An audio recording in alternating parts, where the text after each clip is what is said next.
Happy New Year's, everybody. How y'all doing today? Everybody excited for an incredible 2004? How many people is this year going to be your year? Absolutely. That's what I'm talking about. How many of y'all are going to be able to get rid of and fire your boss this year? How many of y'all ever thought about having some plastic surgery this year? All the ladies raised their hand. I'm not talking about that. I'm talking about taking out those credit cards and being able to cut those suckers in half. That's what I'm talking about, plastic surgery.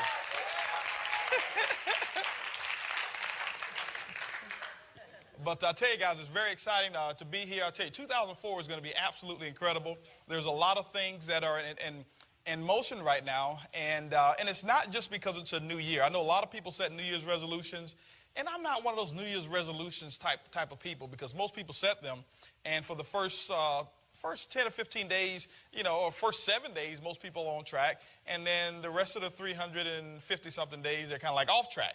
And but we're not going to do that this year. I don't believe in that. I just believe in making a decision.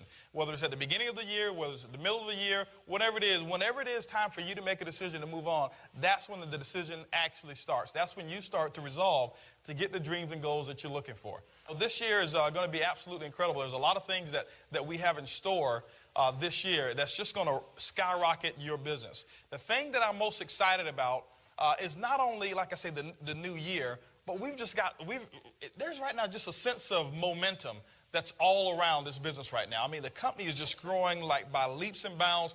The system that we have in place right now is absolutely incredible. And what my goal is today is just to share with you some information of how you can kickstart your business. Not just for the year 2004, but how many of you right now are really ready to make a decision to move forward and get the dreams and goals that you're looking for in this business? Yeah. And that's every single person in here. And that's what we're going to talk about. Now, the key thing is this here. I definitely advise you to take some notes, because you'll probably only retain about 15% of what I say if you don't take notes. Let me give you one rule of thumb. Anytime somebody is ever talking or speaking who makes more money than you, or the money that you desire to make, you should always have a notepad and a pen, and if at all possible, have a tape recorder. I can tell you guys, I grew up in the business just walking around the successful people, just listening to what they had to say, and I'd have a tape recorder. If they were going to say something, I had a tape recorder there, because there was just a little small nuggets that I was able to harvest, and I was able to take that stuff, and when everybody else was asleep, guess what I was listening to? I was listening to the real stuff that they got. And that made the difference between where I am now and where a lot of other people who weren't taking notes, guess where they are? Still not taking notes. Still not living their dreams. Still working for somebody else. Still doing the things that they don't want to do for the people that they don't want to do them for, and for the amount of money that they don't like. And so what I wanted to do was I just wanted to make myself just a little bit better in every single area than all of the other competition. Now, I'm not saying that your peers here are competitors, but guys, let's face it. In this industry of network marketing, there's 35 million distributors in the industry of network marketing right now. 35 million distributors worldwide. And the statistics are this: less than 3% of those people make over $100,000 a year. Less than 3% make over $100,000 per year. Why is that? If there's over $30 billion of revenue being generated in the industry of network marketing on an annual basis. So guys, there's a lot of money out there. This industry is just a baby right now. 20 years, 30 years, 40 years from now, we'll be talking about this industry doing $200-300 billion. We'll be talking about companies that will be doing in excess of $50 billion in annual sales. And we're just a baby right now, but only 3% of those people make over six-figure income. Why is that? Are the 3% of the people not educated? I mean, are the 97% of the people not educated? No. Are the 97% of the people not out there showing the plan? No. Are the 97% of the people, lazy? No. It's just that the 3% do all of the things that are necessary to do the business a little bit better, and are a little bit more consistent, and are a little bit more focused, and pay a little bit more attention to detail than the other 97%. That's what makes the big difference. Most people think that, the income, if you fall in the ballpark of the same work habits as millionaires, that you'll kind of, make $500,000. No. Guys, you got to do 100% of the deal. You got to do 100% of the deal, but you got to just be that much better than the other people. And this is what I find. And I always go walk into a room and I look around. And the first thing I do is I always look up front to see who's up front, because typically your leaders are up front. And then you know what else I do? I'll pay attention to what everybody else is doing, and I do the exact opposite. You know why? Because 97% of the people in this industry don't make a six-figure income. Why would I look around and do the things that 97% of people are doing? You walk into any room that a person not tells you, if they don't tell you to start taking notes, I guarantee you, you'll find 97% of people not taking notes. And so guess what? By you taking notes, you put yourself in that top 3%. And just by putting yourself in that top 3%, you put yourself in the category of doing the things that successful people do to bring about results that they're looking for. And so just pay attention. Just pay attention to dress. Pay attention to detail. Pay attention to posture. Pay attention to how people speak, how they actually talk, how they introduce themselves.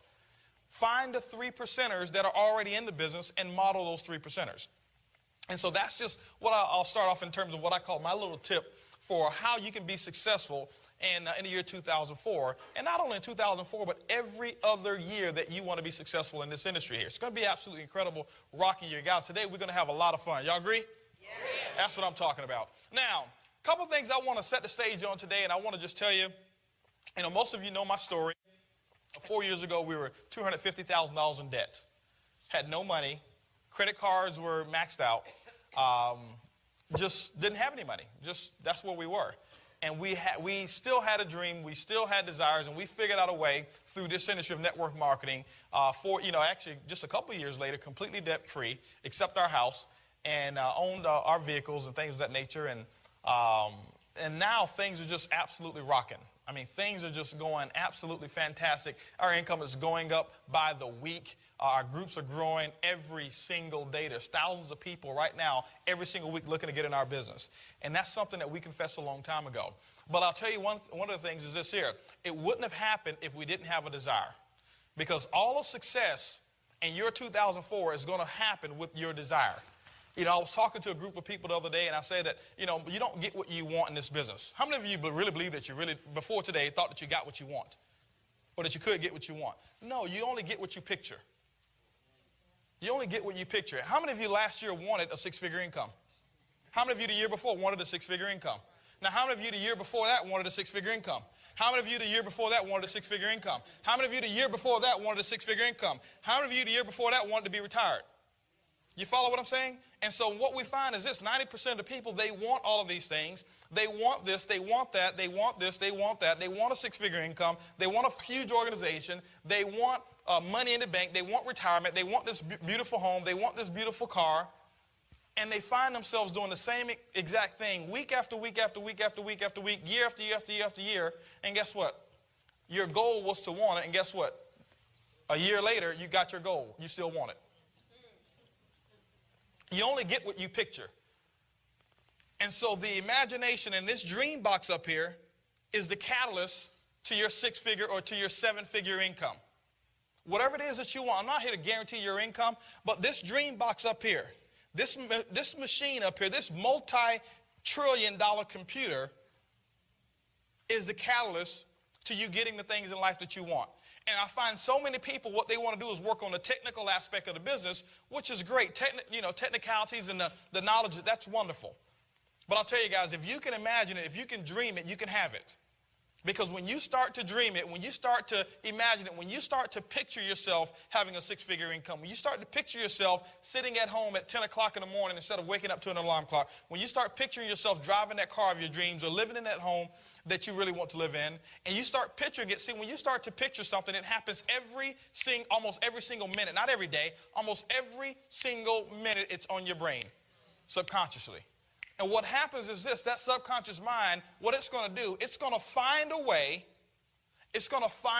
to make that reality come true. If you picture yourself not having success, if you picture yourself sick and tired of people not showing up, and I can find out what you picture by what you say. Oh, man, people not showing up, when I invite people. Well, we're going to talk about that process today and how you can get over that. I find people saying, people just not getting in. That's what they're picturing. See, you can't say something contradictory to what you picture, not consistently.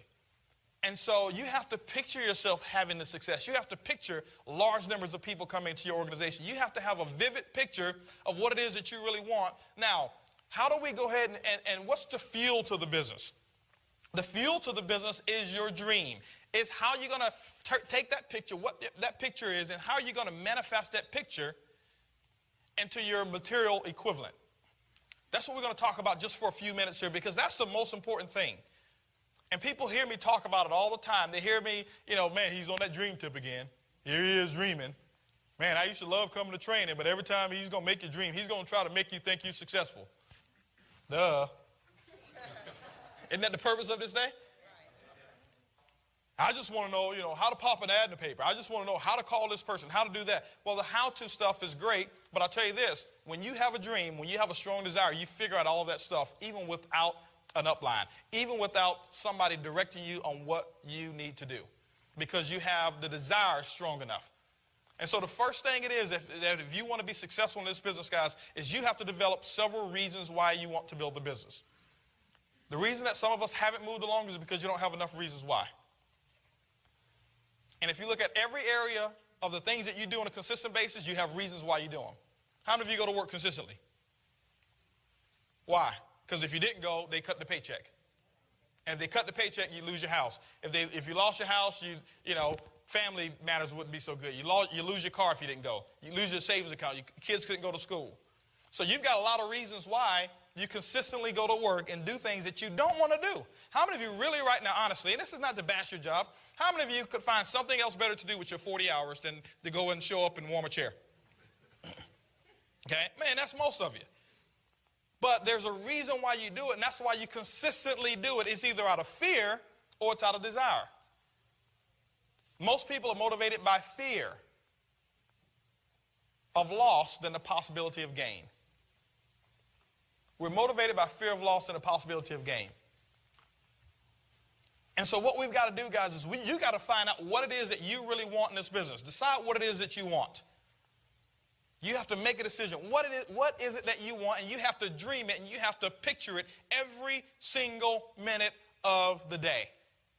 I know this may sound kooky to some of you guys, and you may not have ever experienced this, but I'm just telling you, how I became successful. Remember, guys, 7 years I was in network marketing, never made any money. My biggest month was $500 in a month for 7 long years of network marketing. I never missed a meeting once, ever, in 7 years when I was in that first company, ever. I never missed a meeting. If there was a meeting and I qualified, I was there. Did I have the money? No.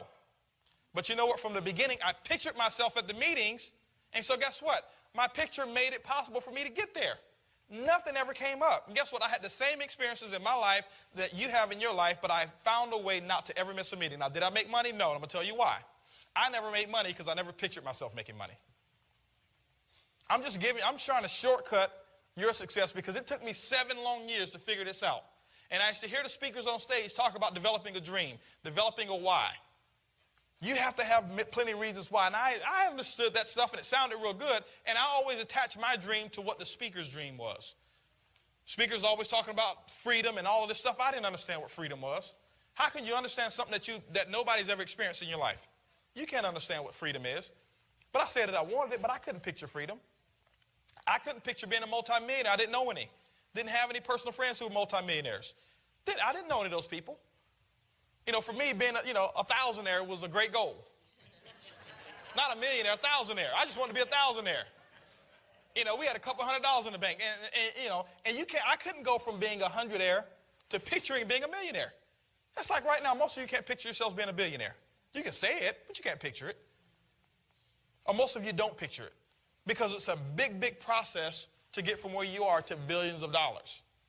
Okay? And so I had to start picturing myself becoming successful. Had to start picturing myself having the bank account. And so I had to decide what I want. Now, the key thing for me is this here. I made a list of things that I wanted, and that was, for me, it was kind of difficult.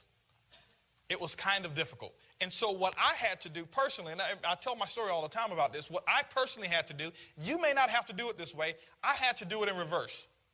Because I had things in my life that I didn't want that income and network marketing would have eliminated, and so that became my motivation. Because, see, I couldn't get excited about a multi-million-dollar house. I lived in apartments all my life. We never even owned a house. We had a 2-bedroom house before that we rented, and I think the rent was maybe like $300 or $400 a month. I couldn't picture myself in that didn't motivate me. I couldn't picture myself in this beautiful car. That didn't motivate me. It just didn't. I couldn't picture millions of dollars in the bank. That didn't motivate me whatsoever. Freedom didn't motivate me. All of that stuff really didn't motivate me because I didn't know how it felt I couldn't get the picture and get the emotions behind it. Because whatever it is that you picture, you must get the emotions behind it. And once you get the emotions behind it, that's how the picture becomes reality. So what I had to do is take what was emotional to me and turn it into some type of reality. You know what was emotional to me? And like I said, I had to do it in reverse. I didn't like working for somebody else. I knew how that felt. I didn't know how freedom felt, but I knew how it felt to work for somebody else 40 hours a week, 40 years, and retire on 40% of what you already couldn't live on. That to me was a no-no. That to me, I didn't like being under control of somebody else. I knew how it felt for my boss to say, you need to be here at 8 o'clock in the morning, Monday morning, and don't be 1 minute late. I knew how it felt to be degraded and have some other man tell me what I need to do with my time. I knew how it felt for them to tell me, hey, listen, you need to take a lunch break at 12 o'clock. How did they know I got hungry at 12? They didn't ask my permission, you know. No. I knew how that felt. I knew how it felt not to have enough money in the bank. Because there were so many things that my wife and I wanted to do, and guess what? We couldn't do them because I didn't have the money. I couldn't picture at that time what it felt like to have a whole lot of money in the bank, but I knew how it felt not to have money in the bank. I knew how it felt to have creditors call the house. Or I knew what it sounded like. You follow what I'm saying? And so all of those things that we had, so many people see us today and they think that we didn't have any of those issues. Guys, I'll tell you one thing. 4 years ago, I could have sat right there in the crowd. Nobody would have known who I was because you know what? Our situation was exactly reverse of what it is today. No big cars, no big house, none of that stuff. No money coming in, no money in the bank, no freedom, bondage. And I knew how that felt. I knew how it felt. Now, this is what I did know. I knew how it felt to see mothers have their kids and have to send them off to daycare. And I heard the complaints all the time. I heard them all the time. I knew how that felt. And guess what? I didn't want any of that stuff. And what I did is I made a list of those things that had an emotional burn with me. And remember, for me, it was a reverse effect. I couldn't picture all the things that I really wanted. Maybe you can. I'm not saying you have to do it my way. But you have to have some reasons why you're going to build this business. So I couldn't picture all of those things, but I pictured the things that I didn't want in my life. And I figured out I need a vehicle to accomplish those things, or I need a vehicle to give me the financial wherewithal to eliminate the things in my life that I did not want. That was my motivation. Remember, I saw speakers on stage. They say, how many of you are going to be a diamond? How many of you are going to be this? How many of you are going to be that? And I'd always stand up and raise my hand, but I never pictured it up here. And that's why I never got it. But you know what I did picture myself? I pictured myself at every single meeting. I pictured myself getting the knowledge. I pictured myself associating with positive people. I pictured myself associating with the people who had the income, the people who had the lifestyle, and therefore I never ever missed a meeting since I've been in the industry of network marketing, period. End of story. It was never an option for me to miss a meeting. Why? Because I just developed it up here in my picture.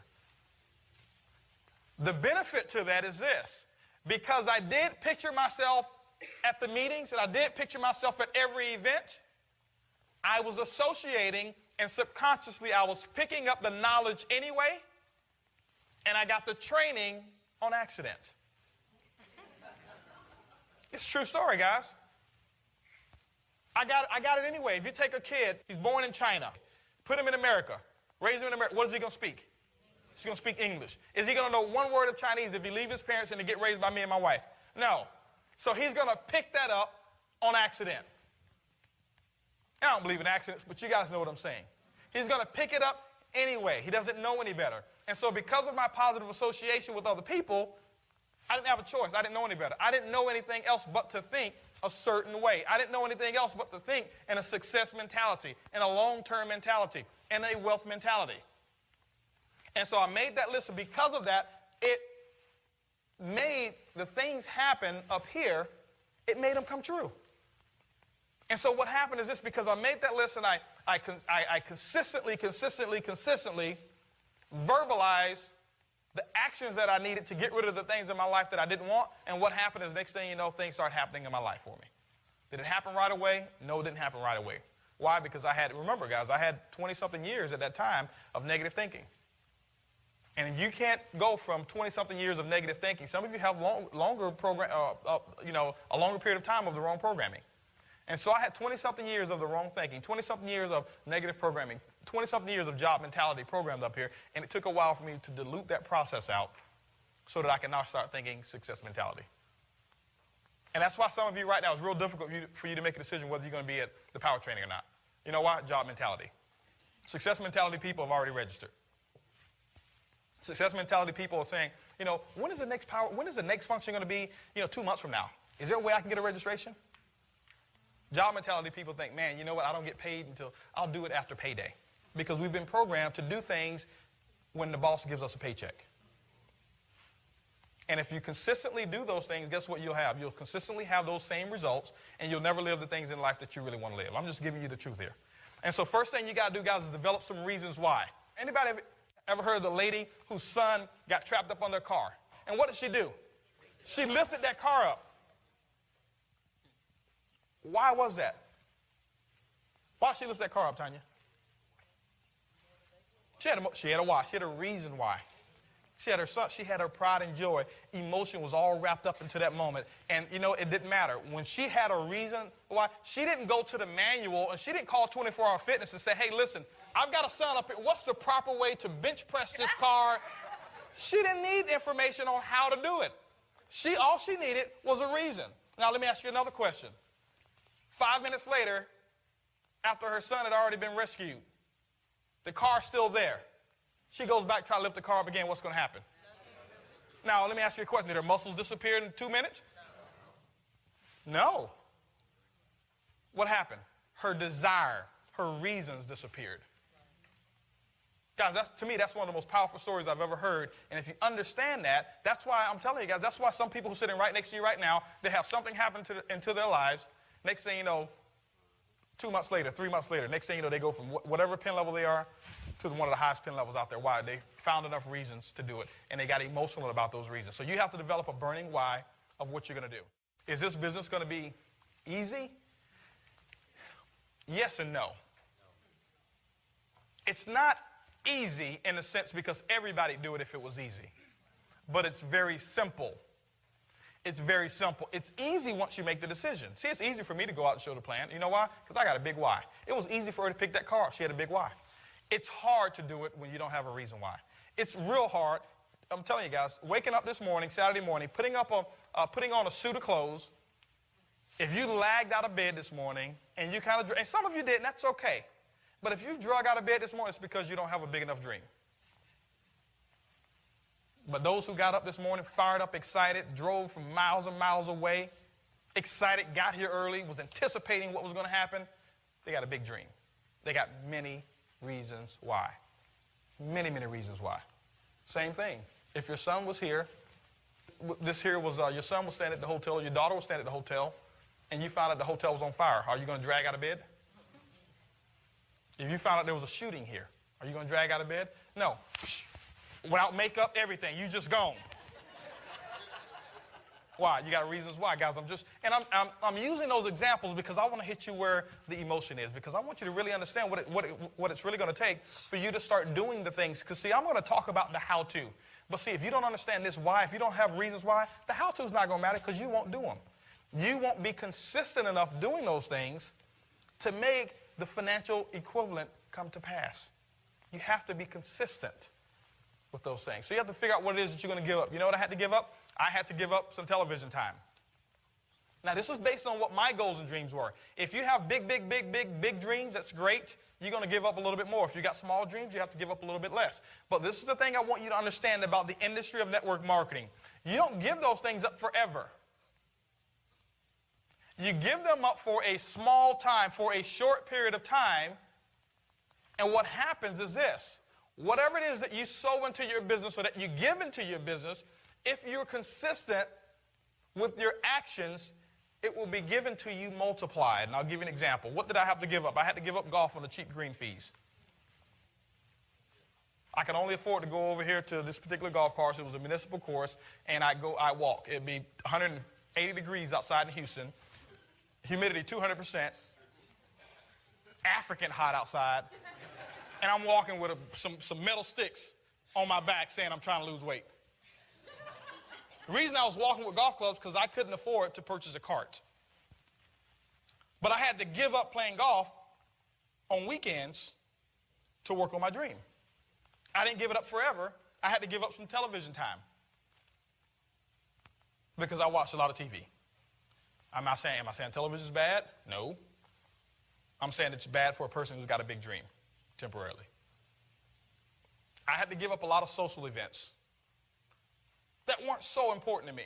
Most of those social events that I had to give up were things that I was doing just to pass time because I didn't have anything better to do anyway.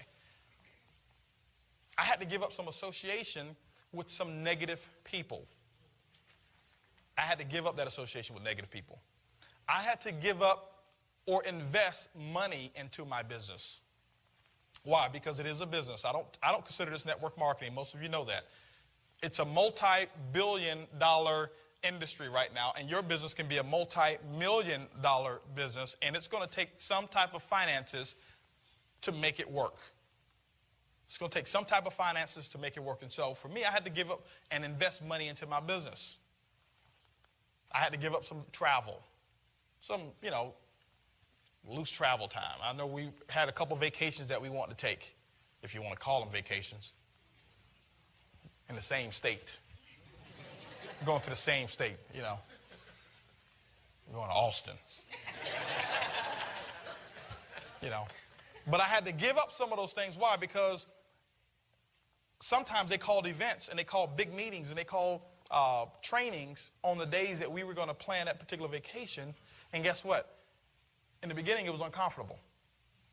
And then when they set the date, I may set that date and I say, hey, I'm going to be at that training, anyway. And so I gave up a lot of those small things. Now, this is what happened. Because I gave those things up and I worked the business consistently. Now, let me share something with you. Don't give the stuff up if you're not going to work the business. Just because you give a sacrifice, just because you give something up doesn't mean that it's just going to come back to you anyway. You have to give it up and you have to work. When a farmer goes out and sows some seeds, he doesn't just throw some seeds out there and say, hey, I'll see y'all in about 6 months and I better have about, 50 acres of corn out here. He throws the seeds out and then he works the seeds. He works the soil. He makes sure he fertilizes it. And he's out there every single day making sure the bugs are out of there, making sure that there's no birds coming to get the corn, making sure that the soil is the right temperature, the soil is the right texture. And he's out there working. And then guess what? 90 days later, he sees his harvest come. So you can't just go out there and give stuff up or invest stuff into your business and then expect something to come back if you don't go out there and do the work. So you have to have a consistent work habit along with that. So I gave up a lot of those things, and this is what happened. Because we gave up those things, this is what happened. Miracles started to come about. Because I was operating on a principle that governs the law of building wealth. And you can't refute those principles. Those principles are universal. I don't care if it's network marketing, any industry, those principles work. We gave up playing golf on the cheap green fees. Now, guess what? I play all over the world. Just come back from Montego Bay, Jamaica. Several of us were out there in Montego Bay, Jamaica. Played in, this course, incredible course called White Witch Country Club. The first tee, some of you saw the picture when we showed the slideshow. The first tee is about 200 yards. The tee box is about 200 yards from the fairway. That's how far down it is. 16 holes, ocean view holes. Just carts already washed and everything. When we got there and we pulled up, they came and got our bags for us. We didn't have to carry any of our own golf clubs. And then when we got there, we had 2 caddies. We had people to go and chase that little white ball for us. I needed 3 caddies. They couldn't find mine. Now, was it worth it giving up playing at Sharpstown to go play over here at White Witch? Was it worth it giving that up to play at Terra del Sol over in Aruba? Where it's just incredible. Same thing, ocean view holes. I think green fees were around $200 and something per round. And, it's just incredible. You hit the ball one way because it's very windy in Aruba. You hit the ball one way with a 1-iron or a driver, and you can only drive it about 150 yards. Hard as you can hit it. Then you come back the other way because the wind is blowing in your favor. You take a sand wedge and you hit it almost 200 yards. Incredible. Some of y'all don't understand that, but anyway. But it was worth giving that up. It was worth giving up some social events that I was able to give up And now, guess what? I do the things that I really want to do, and I do them in style. We just came from the EV1.net Houston Bowl. We didn't sit down there, in the nosebleed seats where everybody else was. We were there in the club seats. You follow what I'm saying? I was able to take my brother, I was able to take my son in the club seats. It got real cold out there that day. Everybody else was shivering. We were there, plush couches. We had about 15 plasma screen televisions that we were able to sit there, watch the game, and have food brought to us over at Reliance Stadium, where everybody else is out there shivering. Can't see the game because they got their coats over them. Because it got real windy and cold. Was it worth giving up some of those events? Absolutely it was. Was it worth giving up some television time to do things like that? We gave up television time, and then we were able to go to Paris, and we were able to watch, just some incredible shows in Paris. Was it worth giving up some television time to go to Vegas and be able to sit, just second row and see, by Cirque du Soleil, and have water splashed on you because you're so close? Was it worth giving up some television time so now that when we go to Vegas, we were able to watch the Siegfried and Roy, and we were able to sit right there in the pit? Right there. I don't know if y'all know what the pit is. The pit is the high dollar tickets. Where you now some of y'all may think we're crazy for doing this, especially after what just happened recently, but we're sitting right there in the pit, and you got the animals that walk right by you. You can sit out there and you can touch the lion, and then you can touch the tigers. But there was choice. I didn't have to sit there if I didn't want to, but because I gave that up, I was able to come back and do those things. And so what happened is this here. Because we put money into our business when I didn't have it. Not that I took my savings. No.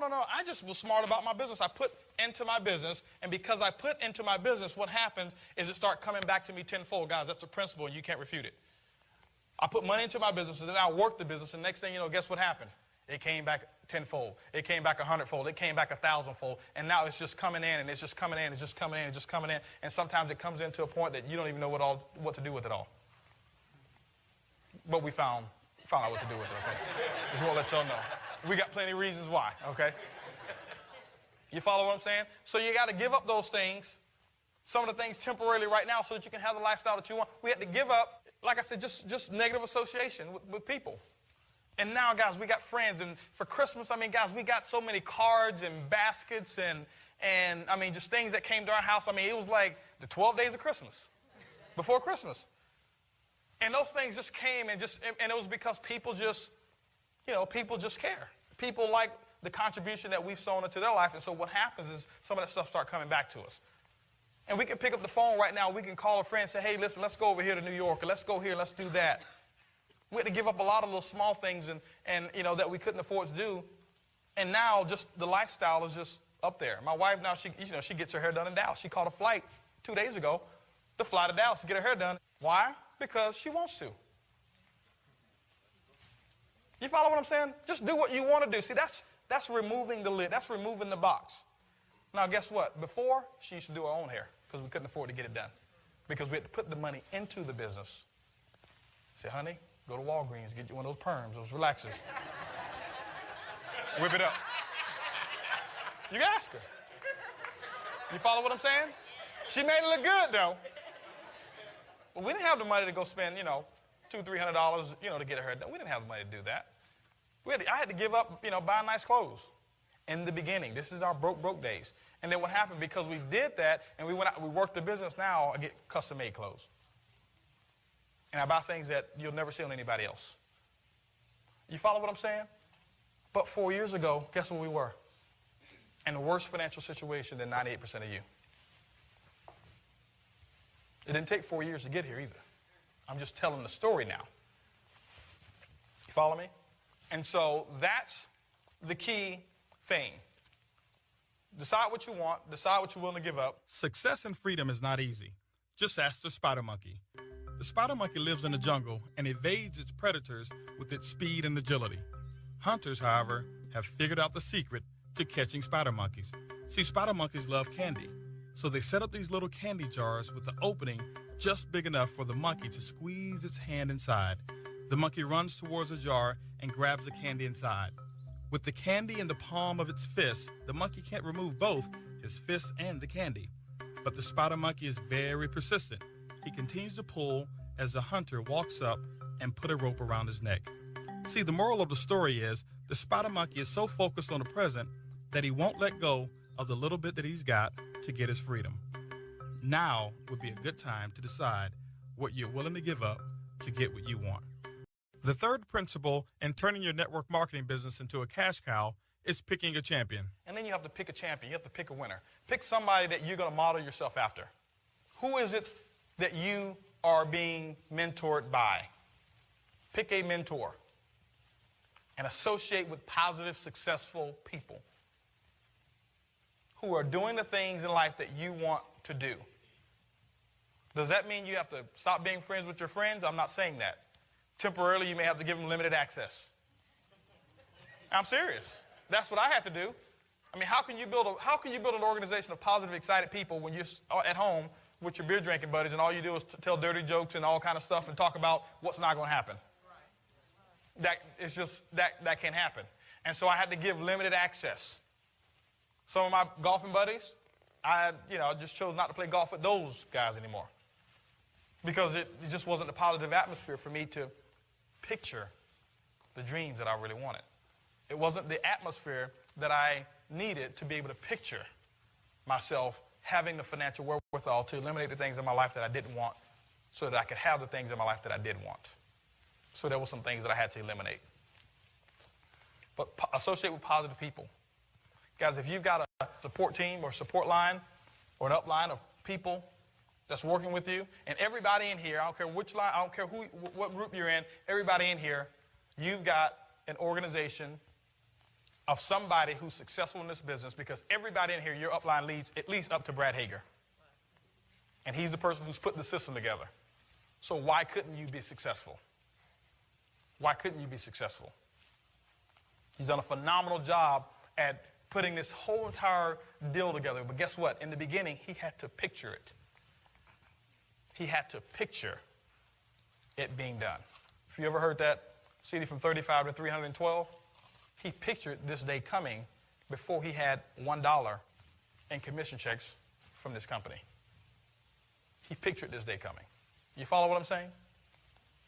And so everybody in here, you're very fortunate to be able to have an upline or somebody who can help you get to where you want to go. So you have to associate with that person. Now that you've developed your why, you've decided what you're willing to give up to get the things that you want, the third requirement in turning your business into a cash cow is picking a champion. My grandfather always told me, son, if you want to become successful in life, find somebody who's done what you want to do and duplicate what they've done. If you're brand new in this business, get with the person who sponsored you and tell them to introduce you to 5 successful people in your support. Principle number 4 in turning your network marketing business into a cash cow is plan your work and work your plan. Last thing you must do is you have to plan your work and work your plan. I'm not going to go into how to set goals and things of that nature. That's what your support line is for. That's what your upline is for. But you want to plan your work and work your plan. Well, what do I mean by plan your work and work your plan? Obviously, most of you have goals. Now remember, goals and dreams are different. Dreams are the material equivalent or the spiritual or the emotional or personal things that you want to receive from accomplishing your goal. So don't get dreams and goals confused. The dreams are the tangibles. Those are the things that you guys want to get, that you want to have. The goals are the marking points or the checkpoints along the way to see whether or not you're on target for getting the dreams and goals that you want. So you get with their support line and you figure out what it is that let them know what your dream is. The thing I'll tell you is this, guys. If your upline or support line doesn't know what your dream or goal is, your dream and your goal, then it's going to be a very, very difficult road for you to get there. Because typically, see, the reason that they are your upline and that you're working with them is because they've already done what you're trying to do. So if they've done what you're trying to do, let's say, for example, I want to leave here from Houston, and I've never driven to Waco, Texas. Who in here has driven to Waco, Texas? Now let me ask you a question. Willie's never driven to Waco, so should I go and ask Willie how should I drive to Waco? No. What should I expect along the way? Any car, police, any speed traps or anything? Is there going to be a lot of construction going on? No, I shouldn't go to Willie. Does that mean that Willie's not competent? No, he's just not competent for me to accomplish my goal and for me to get my dream, which is to get to Waco, Texas. But Ronnie has. I should be in communication with Ronnie. Ronnie, hey, listen, this is where I want to go. And Ronnie's going to lay out a plan. Okay, well, this is what you need to do. You're going to probably need about 2 tanks of gas. You're going to need this. You're going to need that. Over here, this, about 20 miles from here, you may want to take this detour because they're working on the roads there, and you're going to come into a bottleneck. Traffic's going to be real bad. You follow what I'm saying? Now, what Willie can do is Willie can get up and theoretically tell me how to get there. Well, I know Waco's over here in this area. You just take 45, such and such and such. And see, that's a theory. And so it may take a little longer for me to get there with his theory than with his experience. And see, most of us are getting advice, theoretical advice. And you're getting advice on this business from people who are not even in. It's called sometimes spouse. Honey, there's a power training. I don't think you need to go there. Oh, okay, I won't go. And she's just as broke as you. I'm telling you guys, I'm not being negative here. I didn't listen to my wife when, if she was telling me don't go to an event. Remember, I used to bank with her. I knew what her bank balance was. And I don't take advice from broke people. And she was broke. And the same thing, she shouldn't have taken negative advice from me. I was broke. You follow what I'm saying? And I'm not coming down on husbands and wives, but guys, I'll tell you, sometimes that's the biggest dream stiller. Man, you've already been to 3 of those things, and I hadn't seen an increase in your income. Well, you are right. But they'll never say, it's probably mighty funny. You've been working for 20 years, and we still don't have our dreams and goals. You need to quit.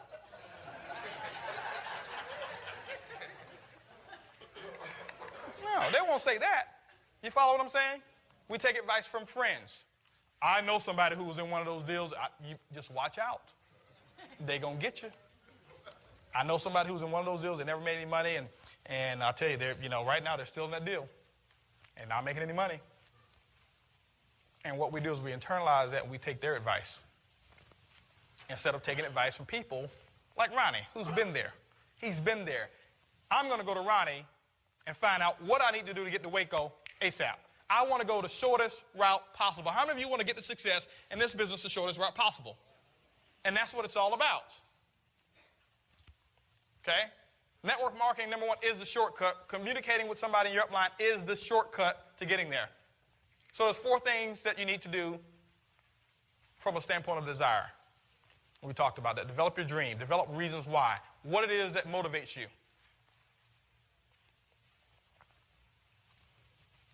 Decide what you're going to give up. Pick a champion. Find somebody to mentor you. Associate with positive and successful people.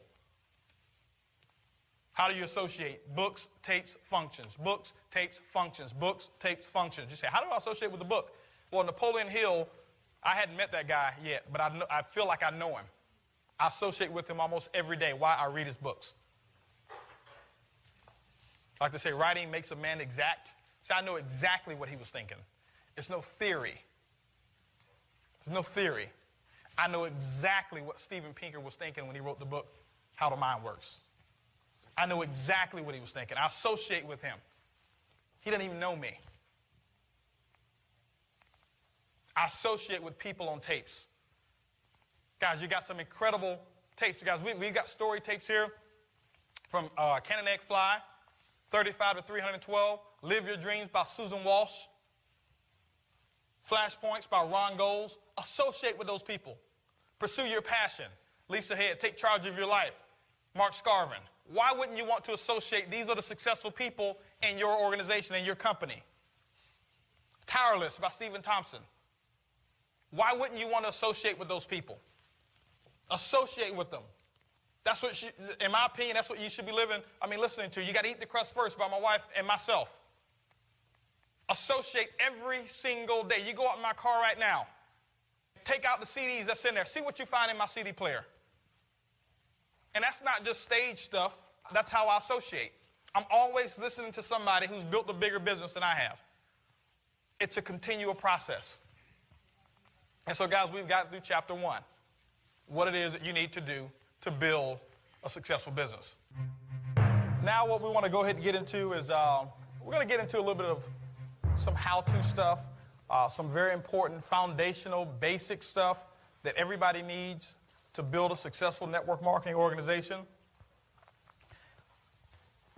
In any business that you build, there are essential materials or essential monies or finances or assets or whatever it is that you actually need to make that business thrive and to make that business move forward and to make that business grow.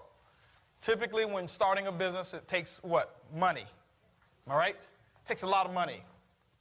Capital in traditional business is typically the fuel or the engine behind a business becoming successful when that capital is associated with a person who has a big dream and that person who understands exactly what they are about to do. I don't care how much money you have. If you give it to a fool, you'll just have a rich fool, temporary, and then your business will go out of business soon. So money is just not the only part of becoming successful in any traditional business. What money is a resource is how many of you in here started a traditional business before? Raise your hands if you owned a business. Carolyn, what type of business was it that you own or do you own now? Custom picture framing. Custom picture framing. I'm very familiar with that business. There was equipment and machinery that you needed. Inventory that you needed. Now, depending on how large your business was, typically most people can't do it from the home if they do a lot of wholesale business. Or if they have a retail business, they don't do it from their home, typically. Maybe employees that was needed. Maybe lines of credit that was needed. And let me ask you a question. From your initial investment of getting that business started, did you break even your first month? No. No, she says. No. Second month? Not even your third month? No. Anybody else started a business? What type of business was it? Transportation, service maintenance prevention for Alamo and Enterprise out of the airport. That business. But it costs money to get started, am I right? Yes. Did you break even your first month? No. Second month? 4 years later. Broke even. Why didn't you quit? 9/11 bankruptcy. They filed bankruptcy. They no longer needed me as an outside vendor. So he didn't quit. They quit on him. Right. 4 years later, it took him to earn his first dollar of profit. Anybody else start a business? Raven, what type of business was it? Cosmetic. Cosmetic business. Supplies you had to buy? Oh, yeah. Lots of Advertising? advertising, Inventory? I bet you broke even your first month, didn't you? She didn't break even. She didn't break even. And some people get involved in network marketing and they don't break even their first month. Oh, it doesn't work. Tell Leslie that for 4 years. A couple of years probably. I don't know how many years. Anybody else start a business? Anybody took longer than 5 years to break even? Harold in the back. Ronnie? How long, Ronnie? 7 years. Tony? Still recouping. How long has it been, Tony? 10 strong. 10 years. And you didn't quit? No, he didn't quit. You follow? Now, am I saying it's going to take that long to start making a profit? No. Guys, you can get started in this business for, network marketing for as little as possible, and you can make your money back immediately. I know people, including myself, who got their initial outlay of cash that they put into this business, and I got started at the highest level, and we got our money back in the first day. Okay? We had earned the money back in the first day. Actually didn't receive that check the first day, but we had done the work to earn our money back our first day. And I've helped several people to do that, a lot of people to do that. Okay? And so when you look at this business here, guys, it's incredible. Now let's talk about that for a second. See, that's traditional business, what I just gave you an example of. Taking years and years and years and years and years. This is why people don't quit those businesses. This is why. Because they see cash coming in. It's not profit, but they see cash coming in, and psychologically they think the business is working. They're not making any profits, but cash is coming in. If that was the case, you might as well go and work for a bank. Be a bank teller. You're counting cash all day long. I mean, just Shoveling that cash, you know. Here you go, here you go, here you go, and walk out feeling rich. You know, you should get in business to make a profit. And that's why people don't quit, because cash is coming in, cash is coming in. And what they're thinking is this. They're thinking that because cash is coming in, someday I am going to turn a profit.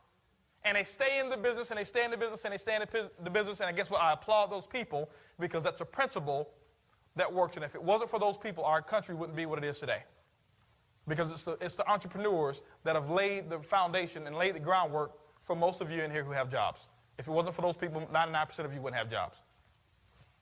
I think jobs are great temporarily while you're working on your picture, while you're working on your dream. Now, how does that relate to network marketing? In network marketing, you don't need a lot of money. This thing I love about this business, you don't need money. There's billions and billions of dollars of resources out there that you get access to for free. It's called people. People. See, people are the resources in this business, Wendell. See, to me, a window coming into my business is worth more than the bank loaning me $20,000. It's worth more than the bank loaning me $100,000. It's worth more than somebody giving me $100,000. If you understand what I'm saying. And so people are the resources. Now let me ask you a question. When the last time you saw people stop being born? Is there a decline in the birth rate right now? No. That means that people are being born faster than money is being printed. So which is more important, people or the money? Exactly. Now, so if there's people being born faster than money is being printed, and there's more people out there than there is money, which should you pursue? Should you pursue a business that requires a lot of money, or should you pursue a business that has unlimited resources, unlimited people, born all the time, and there's millions of people out there right now who are looking for an opportunity, and if that wasn't the case, you wouldn't be in this room today. And so sometimes we're chasing the wrong thing and we have the wrong picture. So what we're going to talk about right now is list building and how to invite. This is one of my favorite skills to teach. When I mastered the art of contacting and inviting, my income quadrupled in less than 6 months. Pay close attention and continue practicing these approaches until you have mastered them. Building a list and how to invite. People are the raw materials. They're the resources. Some of you got involved in the business because we have a great cold market program. That is incredible. That is what we call fuel to the fire. That is called putting your business on steroids. That is called growing it faster when you have a warm market built. What I have found is this. I have found, in my experience, the people in my organization have grown the fastest when they've built their warm market first, and then they start adding cold market or our ad program to it. Does that mean you can't grow fast if you start just with cold market or the ad program? No, it doesn't mean that at all. I'm just giving you what my experience has been and what I teach to people in our organization. Now, if people are the raw materials, people are the resources, and there's unlimited number of people, and typically in traditional business, the more successful your business comes, the more what you need? Money. The bigger it becomes, the more money you need. The bigger it becomes, the more money you need. The bigger it becomes, the more money you borrow. The bigger it becomes, the more money you borrow. The bigger it becomes, the more debt you're in. That works the same in this business here. The bigger your business becomes, the more people your business will bring in. The bigger your business becomes, the more profits you will make as well in this business without the debt load. That's what I'm telling you guys. When you sit down and think about this from a business standpoint, get the emotions and the feelings all out of it. Most of us haven't been trained on how to evaluate a real business anyway. So don't think that you're some wizard on business evaluation. Get that out of it and just look at it. Millions of dollars over here. A couple $100 to $1,000 over here. Expenses over here can be in the tens of thousands per month, with income being negative, no income, no profit. Expenses over here, $100, $200 max, somewhere around there. And profits can be in the 6-figure and even in the 7 figures, and not take 10 years to get there. You follow what I'm saying? When you look at it from that standpoint. No inventory requirements, no leases, no employees. I mean, on this hand over here. On the other hand, leases, inventory, employees, workman's comp, insurance, other stuff. No money, no profits, no time. It's consuming all of your time. Over here, part-time, a lot of money, unlimited resources. You can build it as big as you can picture it. Here, you're basically almost limited. Competition will crush you if you don't have enough resources.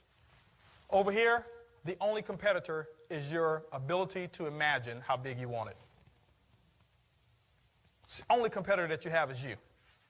Nobody else. There's nobody else who's tried to stop me from sponsoring people. No other company out there is concerned about my success in this business and going to try to stop me from building a large organization. You know why? They understand that people are being born faster than money is being printed. That's why there's no such thing as saturation in network marketing. The largest organization in the world is Christianity. It's not saturated, and it's been around for several thousand years. Do you think that network marketing will get saturated? No. You follow what I'm saying? That's a myth. And so now, this is what we do here. If you want to have a large business in traditional, you want to start off with a lot of capital. If you want to have a large business in network marketing, start out with what? A lot of people or a lot of prospects. And so I'm going to talk to you right now about how to build a list. First of all, when you're building a list, understand that your list will someday turn into the physical equivalent monetary value that you're really looking for. So build a list big, build a list strong. There's several reasons to build a big list.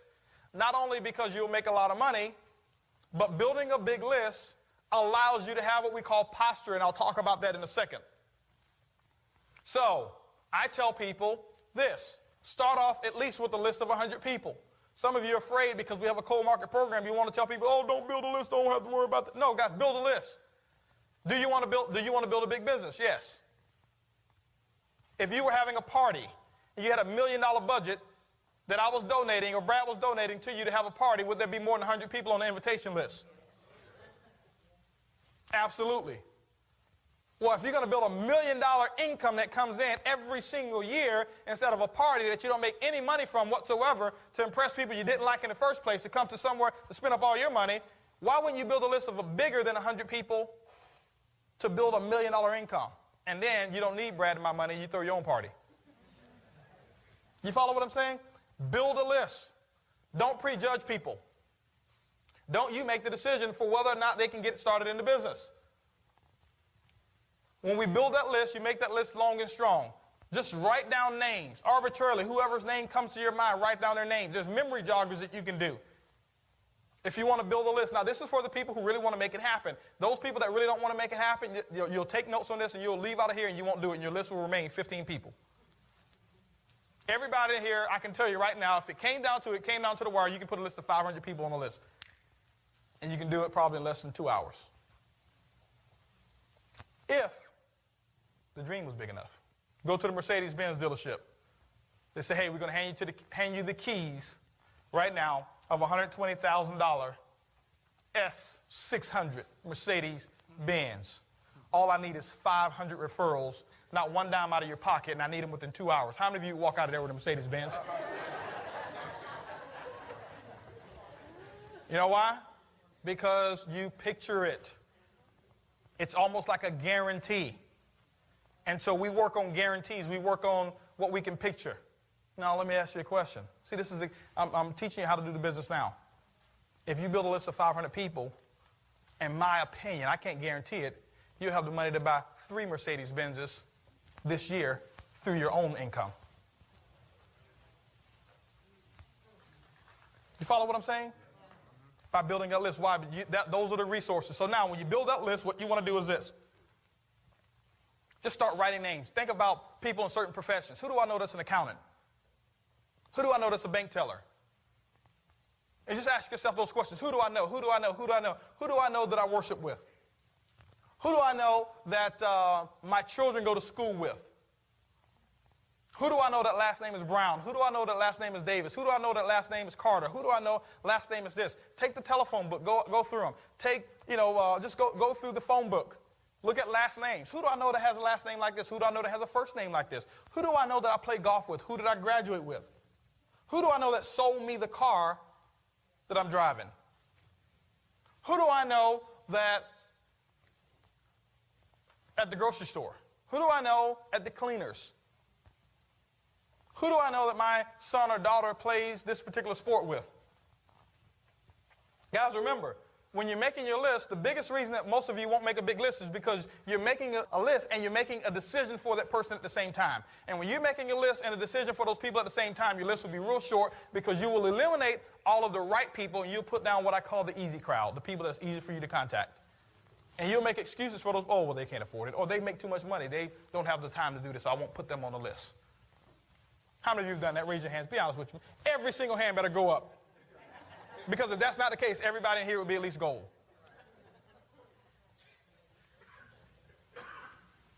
You follow what I'm saying? There's people right now that I've done it. I know you've done it. I've done it. You follow what I'm saying? And so you have to not prejudge those people. Build that list of names. That list of names can be, to me, it's worth gold. I tell people, you're sitting on millions of dollars right now. All you've got to do is put them on a piece of paper and let them go through the process. Wow, this is powerful information. Your list could be worth a fortune. Why don't we stop the CD right now, take out a pen and a piece of paper, and let's build a prospecting list of at least 100 people. Now remember, don't start the CD again until... After you build that list, you're not prejudging those people. What I recommend you do is categorize your list of people. Make a list of people at a distance. So you should have two types of lists. You should have people that are local. That means within a 3-hour drive. That's local. Forget this cross-town stuff. When I was in network marketing, anybody who was in 3-4 hours, we go show the plan to them for a one-on-one. A one-on-one. And we go across town here in Houston, 45 miles, and we're like, man, I got to go way over there to show them the plan. I'll just put them on the website. Now, I'm not saying you can't do that. You know, network marketing in this industry here in technology has made it a lot simpler for us to process more people. But I'm talking about your initial list, guys. When you handle your initial list properly, you can set yourself up to be financially independent, in my opinion. Okay. You have that list of people. Make a list of people that are local. Make a list of people that are at a distance. How many of you know people that are outside of 3 hours from where you live? Keep your hands up if you put all of them on your list. Hands going down kind of slow. I'm going to be the last liar. Okay, good. We got 2 people here that have put all of them on their list. Okay? And so, guys, I mean, you know people. Why not have let me share something with you. Why not have a business outside of where you live? Guys, if we got 22 power trainings that's coming up. Wouldn't it be awesome to have people in your group at all 22 of them getting trained by somebody else other than you? See, that's what smart business people think of. You got 22 people, 22 different power trainings that's going to take place by people who are making 6 figures or more in this business. It would be incredible. And my goal is to fill up and have more people at any power training than anybody else in the organization, in the company. You follow what I'm saying? And so guess what? All of you know people right now outside of this area. This is the key thing that you don't understand. The people that you know outside of this area know other people in areas that you don't know. That's why the income and the resources are unlimited in this business. So now you build that list. You make that list long. You make that list strong. You don't prejudge. You make a local list. You make a long distance list. Then this is what you want to do. You want to categorize it in 4 different categories. Categorize your list in 4 different categories. If I had a board, I'd draw it out for you up here. I call it a 4-checker. The 4 checks. And what I do is this. By each person's name, I'm going to have 4 little boxes next to their name. And what I'm going to do is I'm going to categorize those people. Well, what do you mean categorize them? I'm going to say, okay, does this person right here, do they have influence? Do they work in an atmosphere where they have influence with people? Now, let me share something with you. You say, well, that may not be so important. I want you to look at the top income earners in this country. Look at Brad, look at Susan, look at Ron. Brad Hager was in sales before he got started in this industry. Did he have influence with people? Absolutely. Susan Walsh, hairdresser. Did she meet people and have influence with them? Absolutely. Ron Goles, advertising. He owned his own advertising firm. Did he have influence with people? A whole bunch of influence with people. People with influence is very important to have on your list. That's why I say a window on my list is worth more than a company giving me $100,000. I'm going to show you how to turn that asset, or the monetary equivalent of $100,000. Now, do they have influence? Is this person a self-starter? How many of y'all think Brad's a self-starter? Or how many of y'all think Brad needs help? His upline had to call him. Hey, man, you call your people yet? You coming to the meeting? Coming to the business briefing? Coming to training? No, he's a self-starter. How many of y'all think that, Brad had to call Susan all the time and say, hey, Susan, listen, there's a power training. You need to get registered for it. Or is she a self-starter? She's a self-starter. She was a self-starter before she started making all this money. That's why she made it in a shorter period of time than other people, because you have to unlearn being not a self-starter, and you have to now learn to become a self-starter, and then your income comes. You don't just go from where you are to income. You have to go through a process of change. So I want to start with those people who have those type of characteristics. Now, third is this person coachable, teachable, and trainable? Now, if they have an ego that's out of whack, typically I don't even like them. I don't even want them on my list. But I'll put them on there anyway. I'll put them on there anyway. They may go out and lead me to somebody else who doesn't have an ego, and they'll quit, and I'll be able to build and work with those people. It's already happened in my business before as well. For some reason, those people just find a way to weed themselves out. Now, is this person a self-starter? Does this person have influence? Are they teachable, coachable, and trainable? And the fourth check is, are they financially able to get started in the business today? And there's several different levels that a person can get started. Now, if they're not financially able, do you take them off your list? No. What I'm saying is now you have 4 different categories of people. And what I do is I take that list and I go down that list and I put check marks by each person's name. Does this person have influence? Yes. Is this person right here self-starter? Yes. Is this person coachable, teachable, and trainable? Yeah. This person financially able to get started in the business? From my opinion, yes, is a 4 checker. And now what you'll find is this here. Out of a list of 100 people, typically, remember, you associate with people who are like you. And what you do is this here. If your self-image can handle it, have somebody else like your upline evaluate whether you're a 4 checker, 3 checker, or 2 checker, and it's okay. Typically, that's the largest percentage of people that you're going to have on your list. Now, you take that list of people that you've got, and you get with your support member, your support team, your upline. Here are my list of resources. Here's my multi-million-dollar business, the foundation for my multi-million-dollar business. So you've got that list. You made it long. You're not prejudging people. You're not making a decision beforehand on whether they can build a business or not. They're making that decision themselves. You've categorized them. You got a local list. You got a long-distance list. And now you are ready to get started. See, you're focused now. You got a list and you're focused. You got purpose. Don't put names on the list just because somebody said it. Put names on the list with a purpose. Now what your purpose is to sift and sort through that list, and we're going to talk about how to invite, the invitation process. You've got your list. Your list is long. Your list is strong. A lot of resources. See, the other reason for that big list, remember I talked about posture? Posture simply means this, that you don't care whether or not they get involved in your business when you have a big list. You got a small list, you care. And they know it. And that's why they don't get in. When people know that you care about whether or not they're going to get started, they don't get started. When people know that you don't care whether or not that they get started because you're going to find somebody else, they want to know a little bit more and they get started. Guys, I'm giving you, if you understand these basics here, this right here is what I learned and I became a master at. Over and over and over and over and over again, over and over and over and over and over again, I became a master at learning these basic principles and foundational things in the industry of network marketing. And that's what ultimately led to my success. When I was hooked up with the right mentorship, when I was hooked up with the right coaches and the people and the right system that we had in place.